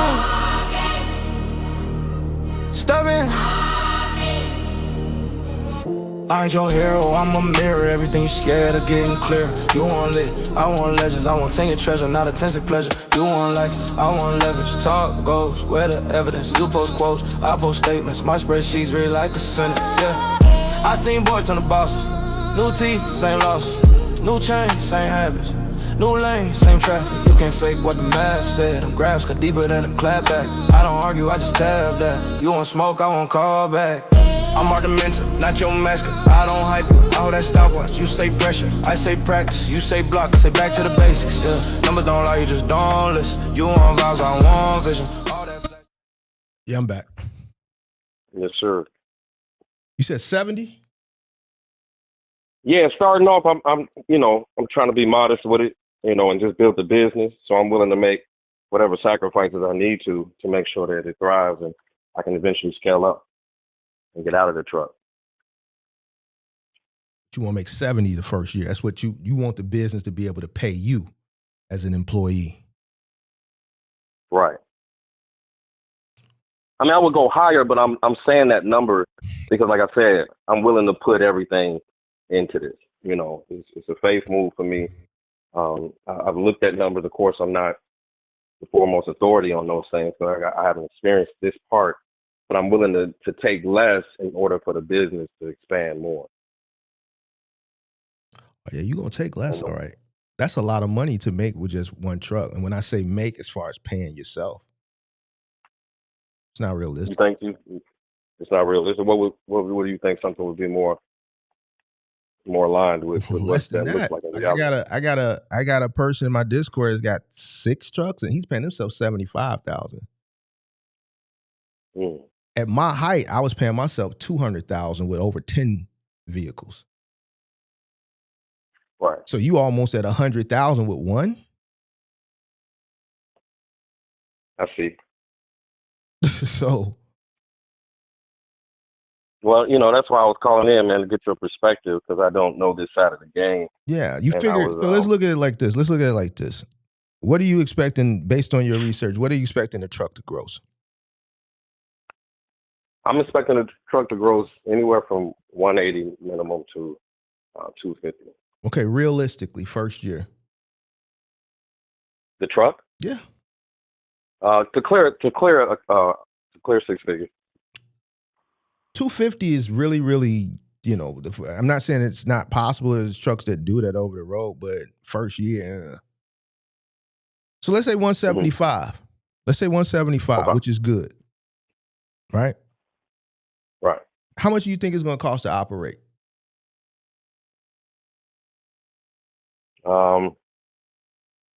Let me ask for a year. What's your note? What's your note on the truck?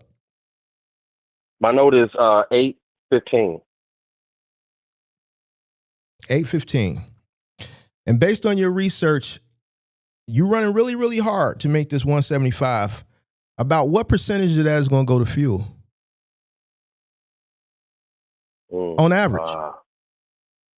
On average, probably like 30, 40%. About 30%, 25, 30%, depending. All right, so if you're at 175 and we at 30%, that brings you down to about what? About 130 maybe? Hold on, let me do my math. Yeah. I got to pull out a calculator for this. I think my math is about 130 maybe. Let me see. Let's see. Let me pull out my calculator.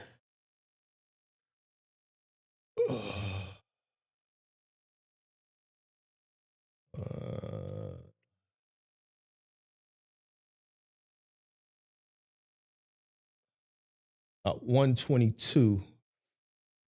About 122. All right.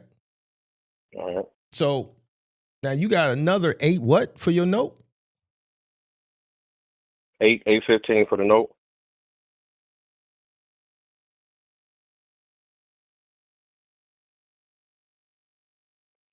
It's another 10. So now we down to 112. And that's just 2 variables. You got one fixed and the fuel. And we went from 175 to 112. Is that 75 looking less realistic? Yeah, definitely. You see how many people left? We had over 100 people. Once I started doing them numbers, they just started getting up out of here, big dog. Because they don't, people don't like the numbers. You dig what I'm saying? Because it's reality. You dig? You did. You got to face the music. So we just your note and fuel on average is 20, 30%. We ain't got to insurance yet.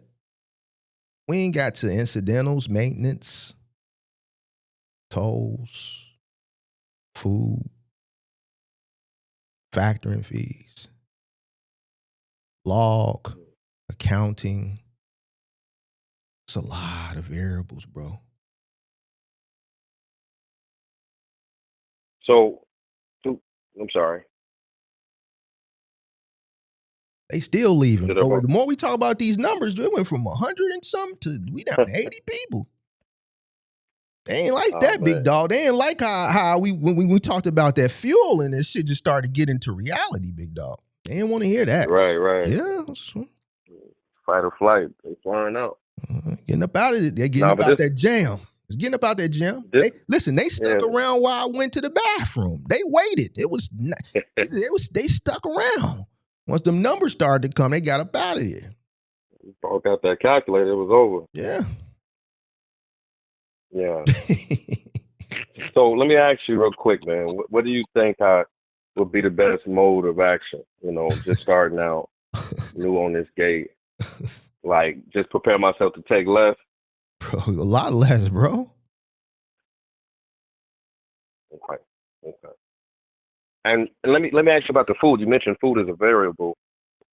Does that because I think I was watching a video you were dealing with taxes and this cost per mile formula. Does the food come out of the business or does it come out of something personal? You over the road, right? Yes, sir. That would serve as like a per diem. You're out of your home market. So the business is going to pay for your cost of food. Okay. So it is under business. You're traveling. You're outside of your home market. So your food, is coming out of the business like a per diem. You're traveling. Okay. I had set up I was trying to stay fit. I set up a subscription with Factor now, so I don't have to mess with the truck stops. You said you set up a subscription. What? I missed that part. I'm sorry. I set up a subscription with a company called Factor. Okay. They do pre-made healthy meals. Yeah, but how they gonna mail that shit to you over the road? I know. Well, when I come back, because I have it sent to my sister's salon. When you coming back, big dog? When you coming back? Well, I was trying to keep the schedule that I had when I was already over the road. What was that schedule? I was out every 2 weeks, back for 2 days, and then I could stay 3. No, but my kids are older. Nah. I mean, you could do that, but the guys that I know that's really killing it over the road, they might stay out for a month. I know guys in my Discord, they on 2-3 months. Yeah. The killers that I know, the killers that's doing OTR, they don't. Yeah. A week or two. What? They in the chat laughing at you probably. These guys are staying out for months, bro. Okay. Now, I mean, you could do what you want to do, you know what I'm saying? But like the guys that I really know that's really putting a foot in that shit, they out here. They out here. Yeah. I'm not opposed to it. I just that was the system I had set up, with the children and stuff. Where are you at in Indiana, big dog? Let me just stop all this nonsense. Where are you at, bro? Hammond. You in Hammond? Bro, Hammond. You from the crib, bro. And you sitting up here talking to me about this over the road nonsense, bro. What you mean? You said I'm from the crib? Yeah. You said you from Roseland. Yeah. So what what are you saying though? And you got a box truck. That means you've done no research. I just wanted to hear what you had to say. I mean, you've absolutely done no research. Why would I take a box truck over the road when I'm in the 3rd largest market in the country? Why would I do that? Why would I go and be sleeping on a bench when I don't have to? It's different if you have to. It's 2.7 million people, 9.2 million with the city and the surrounding suburbs. You don't think it's freight moving in this bitch from a local level? You got all these middle American truckers that come through Elk Grove Village all the time. And you're here. So you mean to tell me you're going to leave out of here to go to middle America somewhere to drop off some pallets and sleep on a bench when you live in this bed? Like, what we talking about? I don't understand what we talking about. You ain't did no research. I just wanted to see how long we was going to go with this nonsense. That's why I went to use the bathroom. I said, let me go use the bathroom now because I'm finna cook with this one. I knew I was going to cook with this one. That's why I wanted to use the bathroom. Yes, sir. Well, I knew in the research that I did might have been good enough. I knew that this was a primary area for loads, but then I kept hearing the contrast to that thought, like, man, the money's over the road. So I'm thinking maybe Oh, because this is my area of coming back to, I can, I would get loads, go out, get loads, come back, because there's always something to get from bro, here. it ain't about, listen, stop letting that OTR is where the money at. Those are the most failures. Mm. Did you just hear the call before? Yeah, I did. Listen, when you assess a business, you assess all the niches. OTR is the most popular, but it produces the most failures. It's the most expensive to run. The most ignorance is there. More people in your pocket. And the list goes on. Yeah. More people. It's popular because it's the level of ease. It's like a no. You drive here back into a dock, they load it. You drive there back into a dock, load it. People want easy shit. They don't want to do the physical shit. But here's the thing: you're in a market where there's so much fucking freight from a local level. You're in Chicago, bro. Like, why would I leave Chicago to go sleep in my box truck, bro? Like, you are in a market that people wish was their home market. There's people that go over the road because they come from markets that if there was opportunity in their local market, they wouldn't be over the road. You mean to tell me you're going to leave Chicago to go over the road, bro? But you know how much pallet freight is moved across the city in semi trucks, let alone box trucks?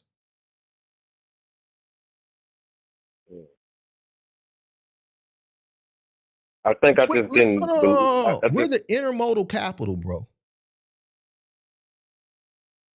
You're an OTR driver. Where have you seen more viaducts anywhere else in America outside of Chicago?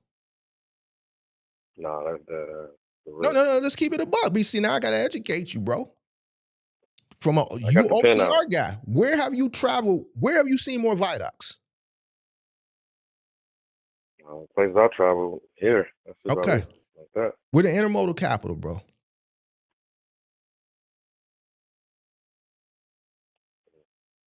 I got homies here that's local that's making $2,500, $3,000 a week. JB Hunt, just doing crosstowns.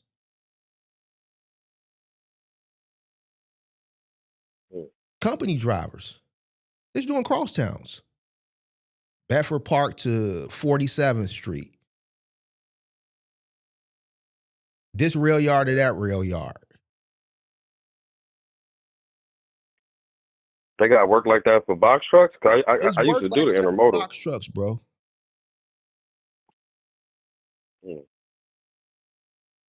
So what would be? I know people in this market doing a G a day off a box truck locally, bro. I live here. You live here. Man, I need that. What are we talking about, bro? What are we talking about? I just wanted to see like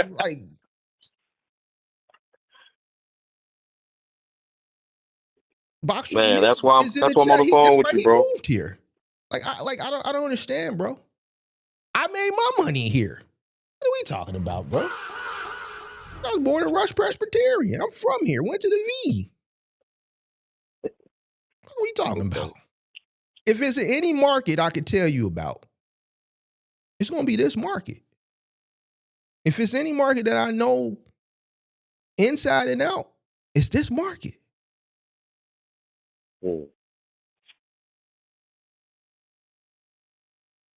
I mean, but if you want to go over the road and sleep in your truck, no, player. No, I don't. I just thought that was what needed. So my research was looking at it from an over the road perspective because that's where I just came from.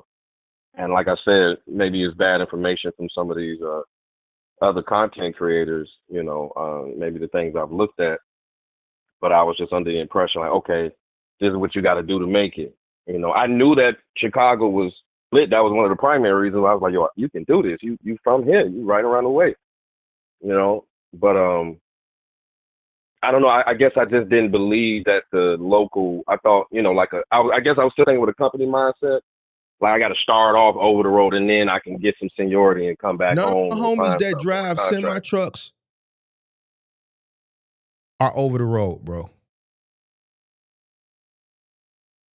They all doing 2,500, 3,000 here a week As a company driver. as a company driver. As company drivers, bro. Okay. So what This what direction bro. would I This need to move in Chicago. with that? This is Chicago. Why you think the Sinaloa cartel uses Chicago as their main hub? Even the dope cartel is running this shit. The Chicago is the main hub. It's the freight capital. Not only because from a local, as far as the demographic is concerned, as far as the population, we're the hub.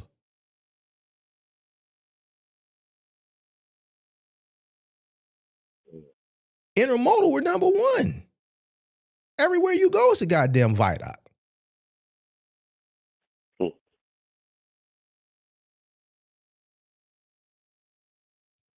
Yeah. So what direction would I need to move in to get into that? Like, I just told you, bro. Like, first of all, you need to do some research. You haven't done enough research, and you're listening to content creators. These are middle Americans, man. They're middle Americans. And they're ignorant, bro. They're gonna sell you on the most simplest thing, bro. They don't do market research. They don't have a market analysis. I just did your market analysis for you.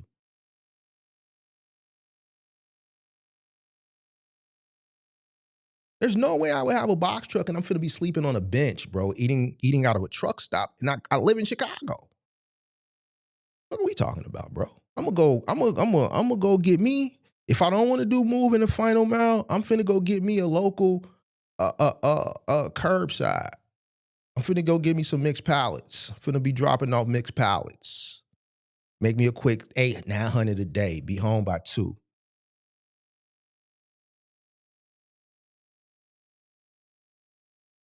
man, how do I find that?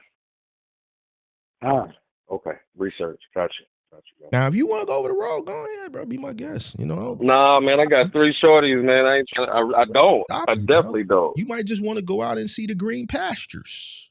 Nah, bump all that. You want to see the Bump them green green pastures. pastures? Don't let me stop you, big dog.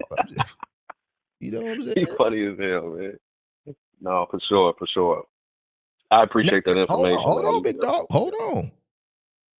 You got to still get the shit. You got to find the shit. Shit ain't going to jump out at you. Right. But the opportunities are there.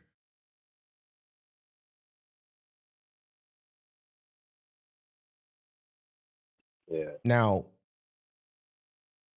that'll help you increase your earnings because you're eliminating a lot of cost. And you're still able to keep a nice daily gross at a lower operating cost.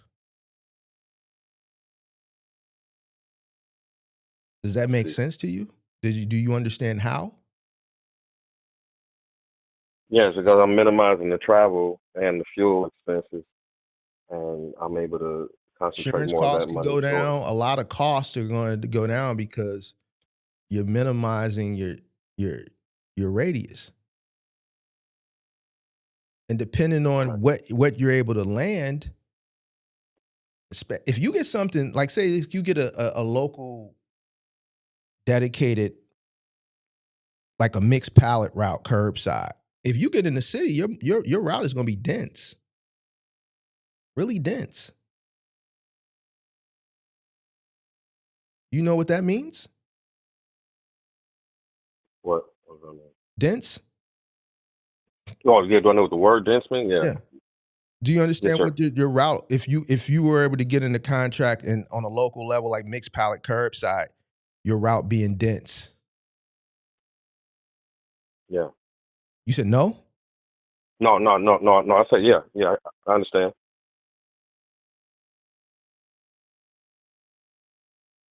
I understand. Yeah. So I think you need to do Mixed a lot knowledge. more Yeah. research, bro. But this is a great case study of what I said earlier as far as listening to content creators, bro. Like, it's okay to listen to content creators, but you have to take the information and research what they're saying and see if it makes any sense or not. It takes a while to find a content creator and just take what they say at face value. You have to really consume the information and go behind it to do the research. And they have to prove and deem themselves credible before you take what a person says at face value right off the bat. It's people that have been watching me for years, right? But everything I say, the reason why I've gained a lot of traction is because I forecast really well. I tell people what's going to happen a year, 2, 3 years down the line. Right. And I get flack for it. It don't happen now because I'm about 4 years in, but early on, yeah. But then one by one, these things start to happen. And it just comes from experience, bro. You have to, you can't take what a person, even me, you just found my channel. You got to still go behind and see what I'm saying is credible or not. Right. But I'm going to tell you this from, I don't know, how old are you? About 30, 32 or some shit like that? I'll be 40 in April. All right, I'll be 46 Okay. coming up. That's what's up. I know this market inside and out. There's no way on God's green earth. If I was coming into this industry right now as a single owner operator, would I go over the road out of Chicago? Yeah. It's too much opportunity here. Too much. You're going to make more money staying local here than you would going over the road.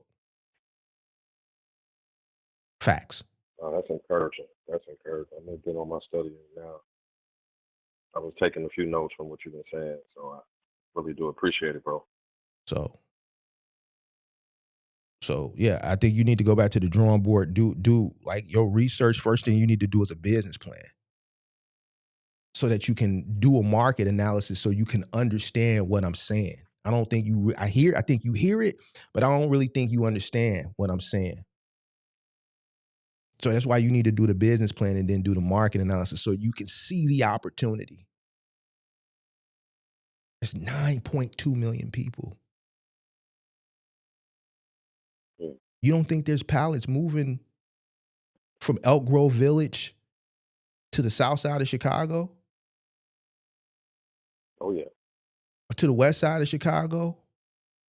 Or to the north side? You don't think there's stops where you're dropping off, I own a car wash, and I order a 55-gallon drum of soap? What do you think's dropping it off? Box of the lift gate. And then the next stop may go down from 83rd and Stony from that car wash with a pallet with a 55-gallon drum of soap, and then it shoot down the street to the Family Den, and it drop off a pallet of fucking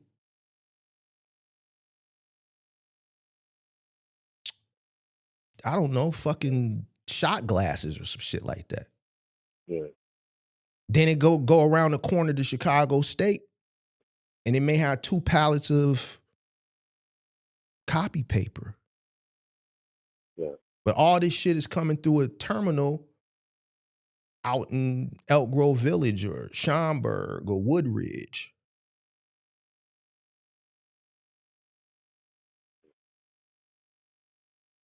Yeah. Now ask me how I know. How you know, bro? Come on, big dog, what you think? So I would reevaluate your plan. There's no way I would do it. Yeah.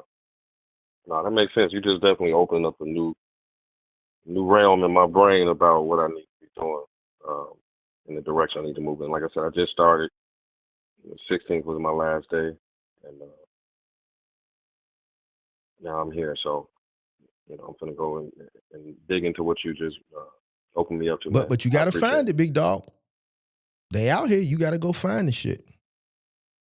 Yes, sir. Yes, sir. Real do. Yeah. Next, they saying I should be charging you, big dog. They saying I should charge you. They don't see my subscribers fuck with me big time, bro. They saying, bro, you might have to pay next time. They saying that in the chat, bro. They saying I'm giving you too much game, big dog. But man, keep me updated. Let me know what you got going on, big dog. Yes, sir, man. I'm subscribed and I'll be following, man. I'll make my payments necessarily when I need to, man. With you, I appreciate you, bro. Be safe, be blessed. All right, man, be safe. Yeah. Man. I'm gonna take maybe one more, bro. Matter of fact, I'm gonna set the timer up, big dog. I need to get to the gym early. I need to get to the gym early today. Monday. These people be tweaking.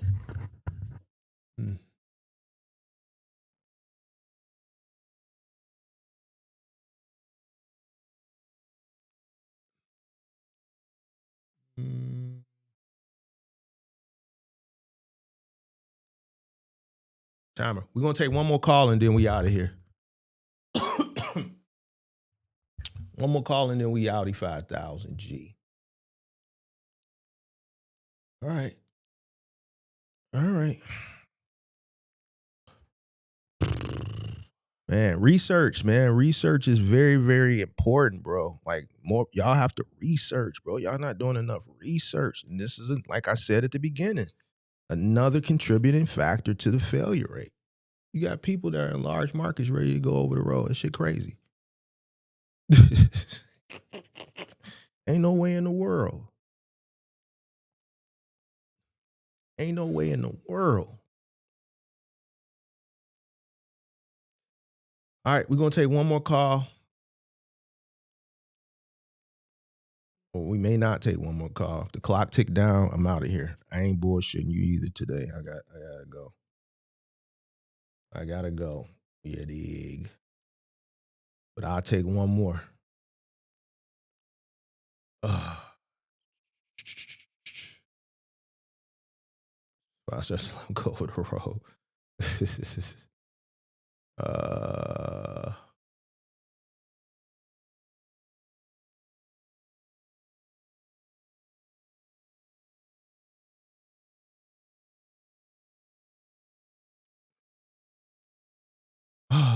It's always one person, bro.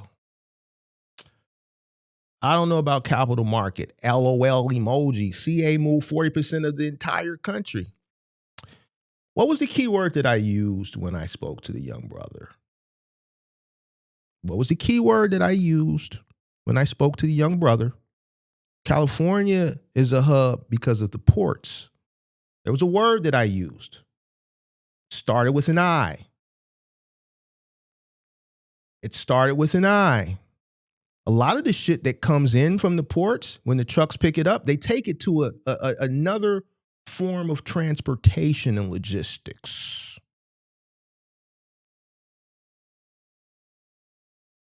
It's always somebody. There you go, Kelvin Birch. Said we're the hub for intermodal. I said viaducts. It's always somebody that they just can't be cool. And Big Mark ain't the type of person that's just gonna see it and not say nothing. I like the smoke. I like the smoke. Because there's always somebody that think they smart. Like this person right here. I don't know who he is. He might be a supporter of the channel. But he tried to come for the kid. He tried to be smart and make a little jokey joke. I said intermodal. Because we are. I also said, listen, you're from here. Where have you been and you seen it's more viaducts than you see in Chicago? Why do you think truckers always complain about driving in Chicago and getting a route? Because we have low viaducts here because of the amount of freight trains that come through here because we're the intermodal hub. Because we're the biggest central place in the country, so everything comes here. I also use another example. I use a few examples. Tried to crack a little jokey joke. He tried to crack a little jokey joke like 40%. I didn't say, I said intermodal.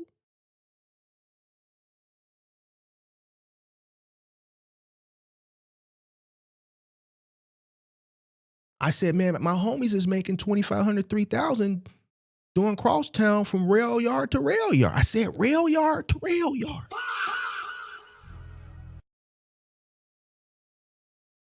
You tried to make a little jokey joke. Like Big Mark didn't know what he was talking about. You like the guy from Saturday. Chicago is the only person. I said Kensington Avenue. I always got it's always one. It's always one. Then I gotta.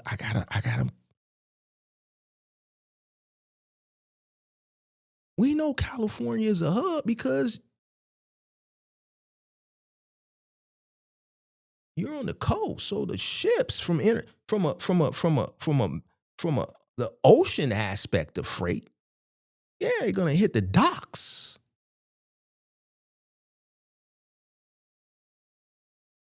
Once those trucks pick them up, a lot of the times they taking them to a rail yard. You know why? Because it's cheaper to move shit cross country on a rail than a truck.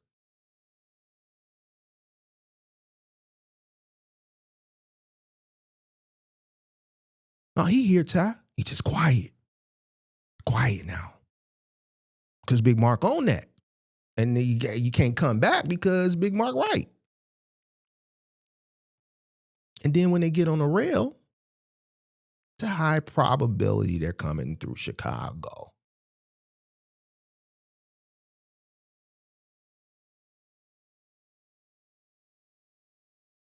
Oh, he's here. SoCal is the hub for intermodal?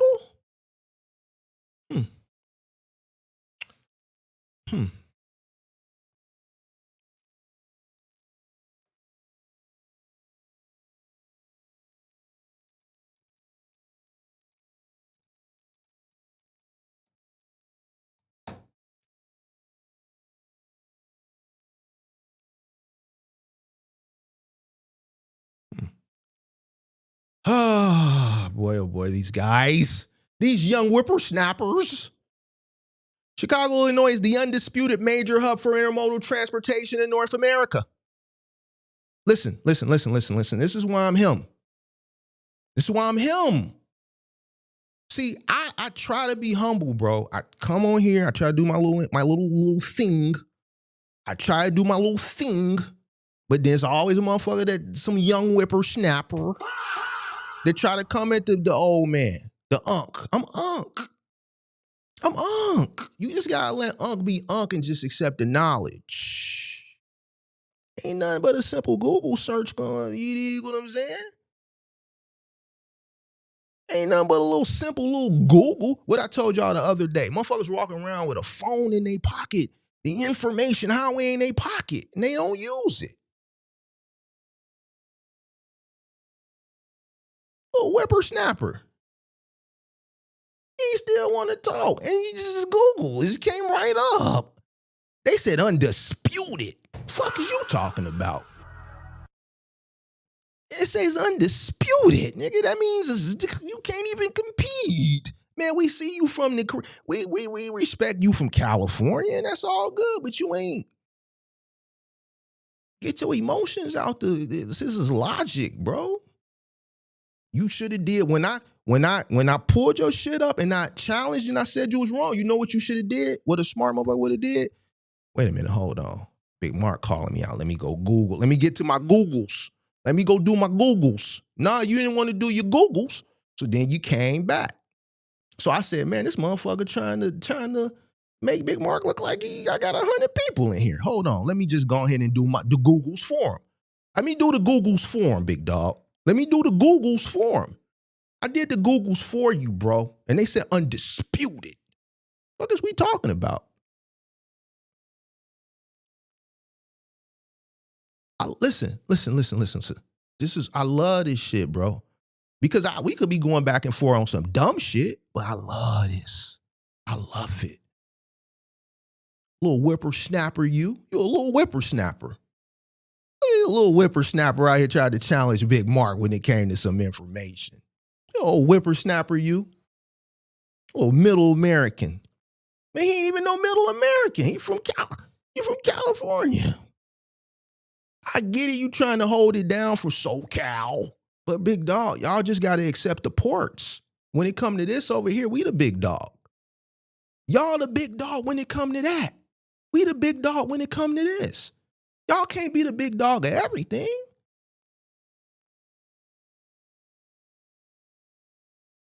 You got a big dog. When it come to the ports, we not big dogs when it come to the port. Y'all got that. You should have just said, we big dogs when it come to the port. Y'all is. What's known don't need to be explained. Y'all got a big ass ocean right there. But when it come to that other thing, sus, big dog. Sus. Sorry, bro. Sorry I had to do that, but you tried to comfort the kid. Yeah, big dog. That's why they love Big Mark. You thought you was going to be the first one? Man, I'm going to be the first one to get him. Undefeated still.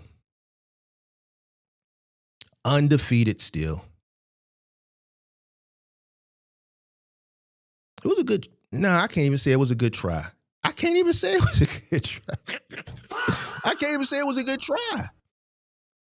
It wasn't.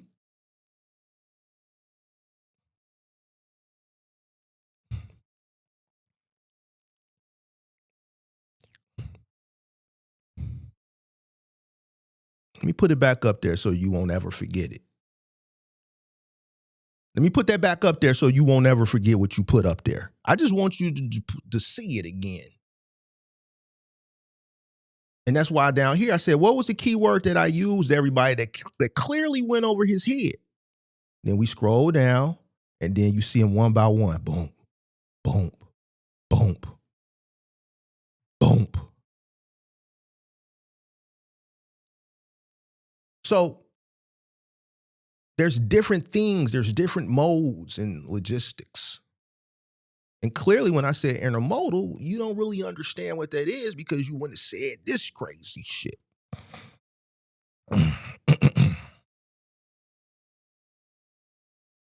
Where's this crazy shit? Crazy man. Right here. Crazy man.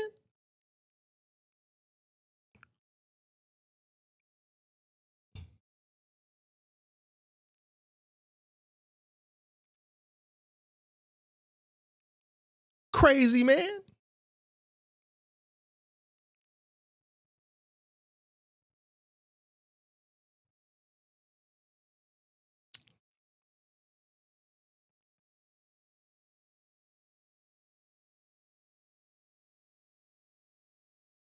That shit just looked so good when it got undisputed right there. That shit look good. I ain't bullshit. You dig what I'm saying? Like, they just added insult to injury on the motherfucker. They ain't make it no better. So if you didn't listen to Big Mark, they ain't make it no better. That shit was just insult to injury.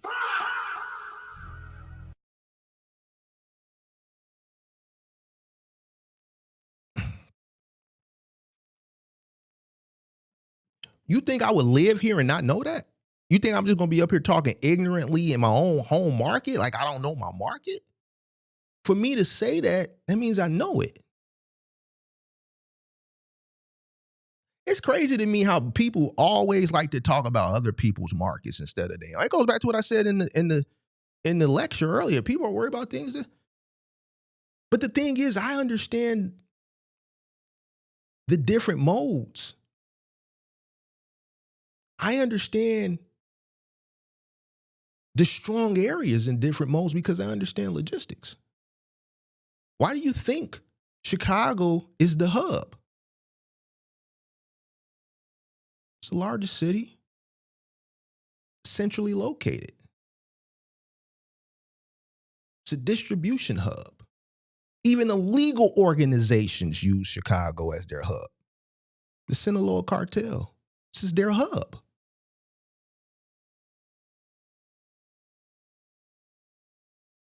Why?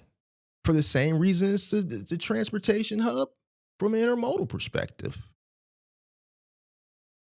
Why do you think Nike distributes out of Memphis, Tennessee when they're located in Oregon? Nike comes out of Memphis, Tennessee. Most of the Nikes that you order off the Sneaks app and the Nike app, their distribution hub is in Memphis, centrally located. Oh, I'm educating today. Could have been simple to build one out there in Oregon. But no, from a logistics point, even though our company was inception, Phil Knight, it's the founder of Nike. They come from Oregon.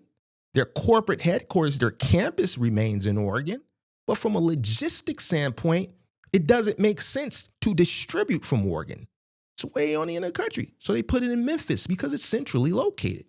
So when you order shit, whether you're coming from the East Coast, the Southeast, the West Coast, the Midwest, transportation is centrally located. Oh, I'm educating today. I love when people come for the big homie, Big Dog.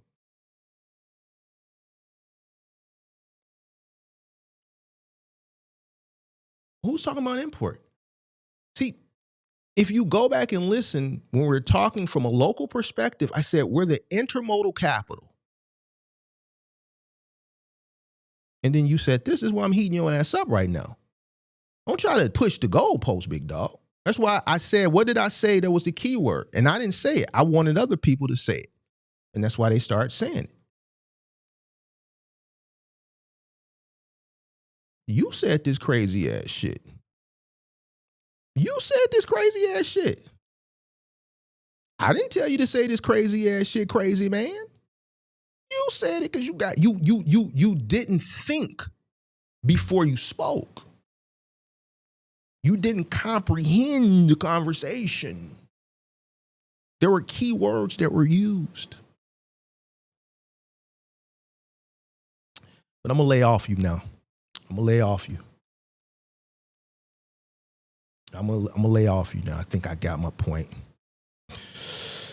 You know, I always got to cook somebody. I'm just be waiting. Let us go. It's just your turn today. It's cool. All right, then nobody else called. We got another minute. I'm going to go ahead and get to the gym. You dig? You dig? Oh, man, bro. Oh, man, this was a good show. We even had a little cook session at the end. I wasn't expecting a cook session at the end. Oh, shit. I wasn't expecting no cook session today. I just was expecting a little UD, a little in and out. We had us a little cook session. We went through CPM. We had us a few good calls. And we learned about intermodal. What else? Yeah, man. Yep, sure did. Sure did. This was a good show today. Good show. In and out. In and out. I don't think nobody else gonna call, so got about 8 seconds left. Let's go ahead and shut the phone line down. Get that up out the way. Let's get that up. All right. Cut the phone line off. All right, y'all. This was a great episode. Appreciate everybody for watching. You already know I'm gonna rub it in. I have to, bro. I got to. Gotta rub it in. You have to rub it in, bro. You already know. You said you thought you was gonna see the first L? You think I'm gonna lose to a young whippersnapper, bro? Get the hell out of here, Ty. You think I'm gonna lose to a whippersnapper? Get your ass out of here, bro. Never. Never. You think I'm gonna be wrong about my own market? You think I'm gonna lose to a young whippersnapper as it pertains to my own market? Come on, Ty, you know better than that. You know better than that, big dog. Not finna lose to no young whippersnapper. Catch y'all tomorrow. I'm out. Stay nice, same chair, same ground, right there. Turn it on, lean in close, this that. Welcome to the Mark, the mentor show, where the plans turn real and the hustlers grow. Talk money, talk mindset, talk get it, let's go. If you came from the bottom, it's the road you know. It's the Mark, the mentor show. Every loss, every lesson, turn it all to gold. From the late night notes to the sold out goals. Say the name one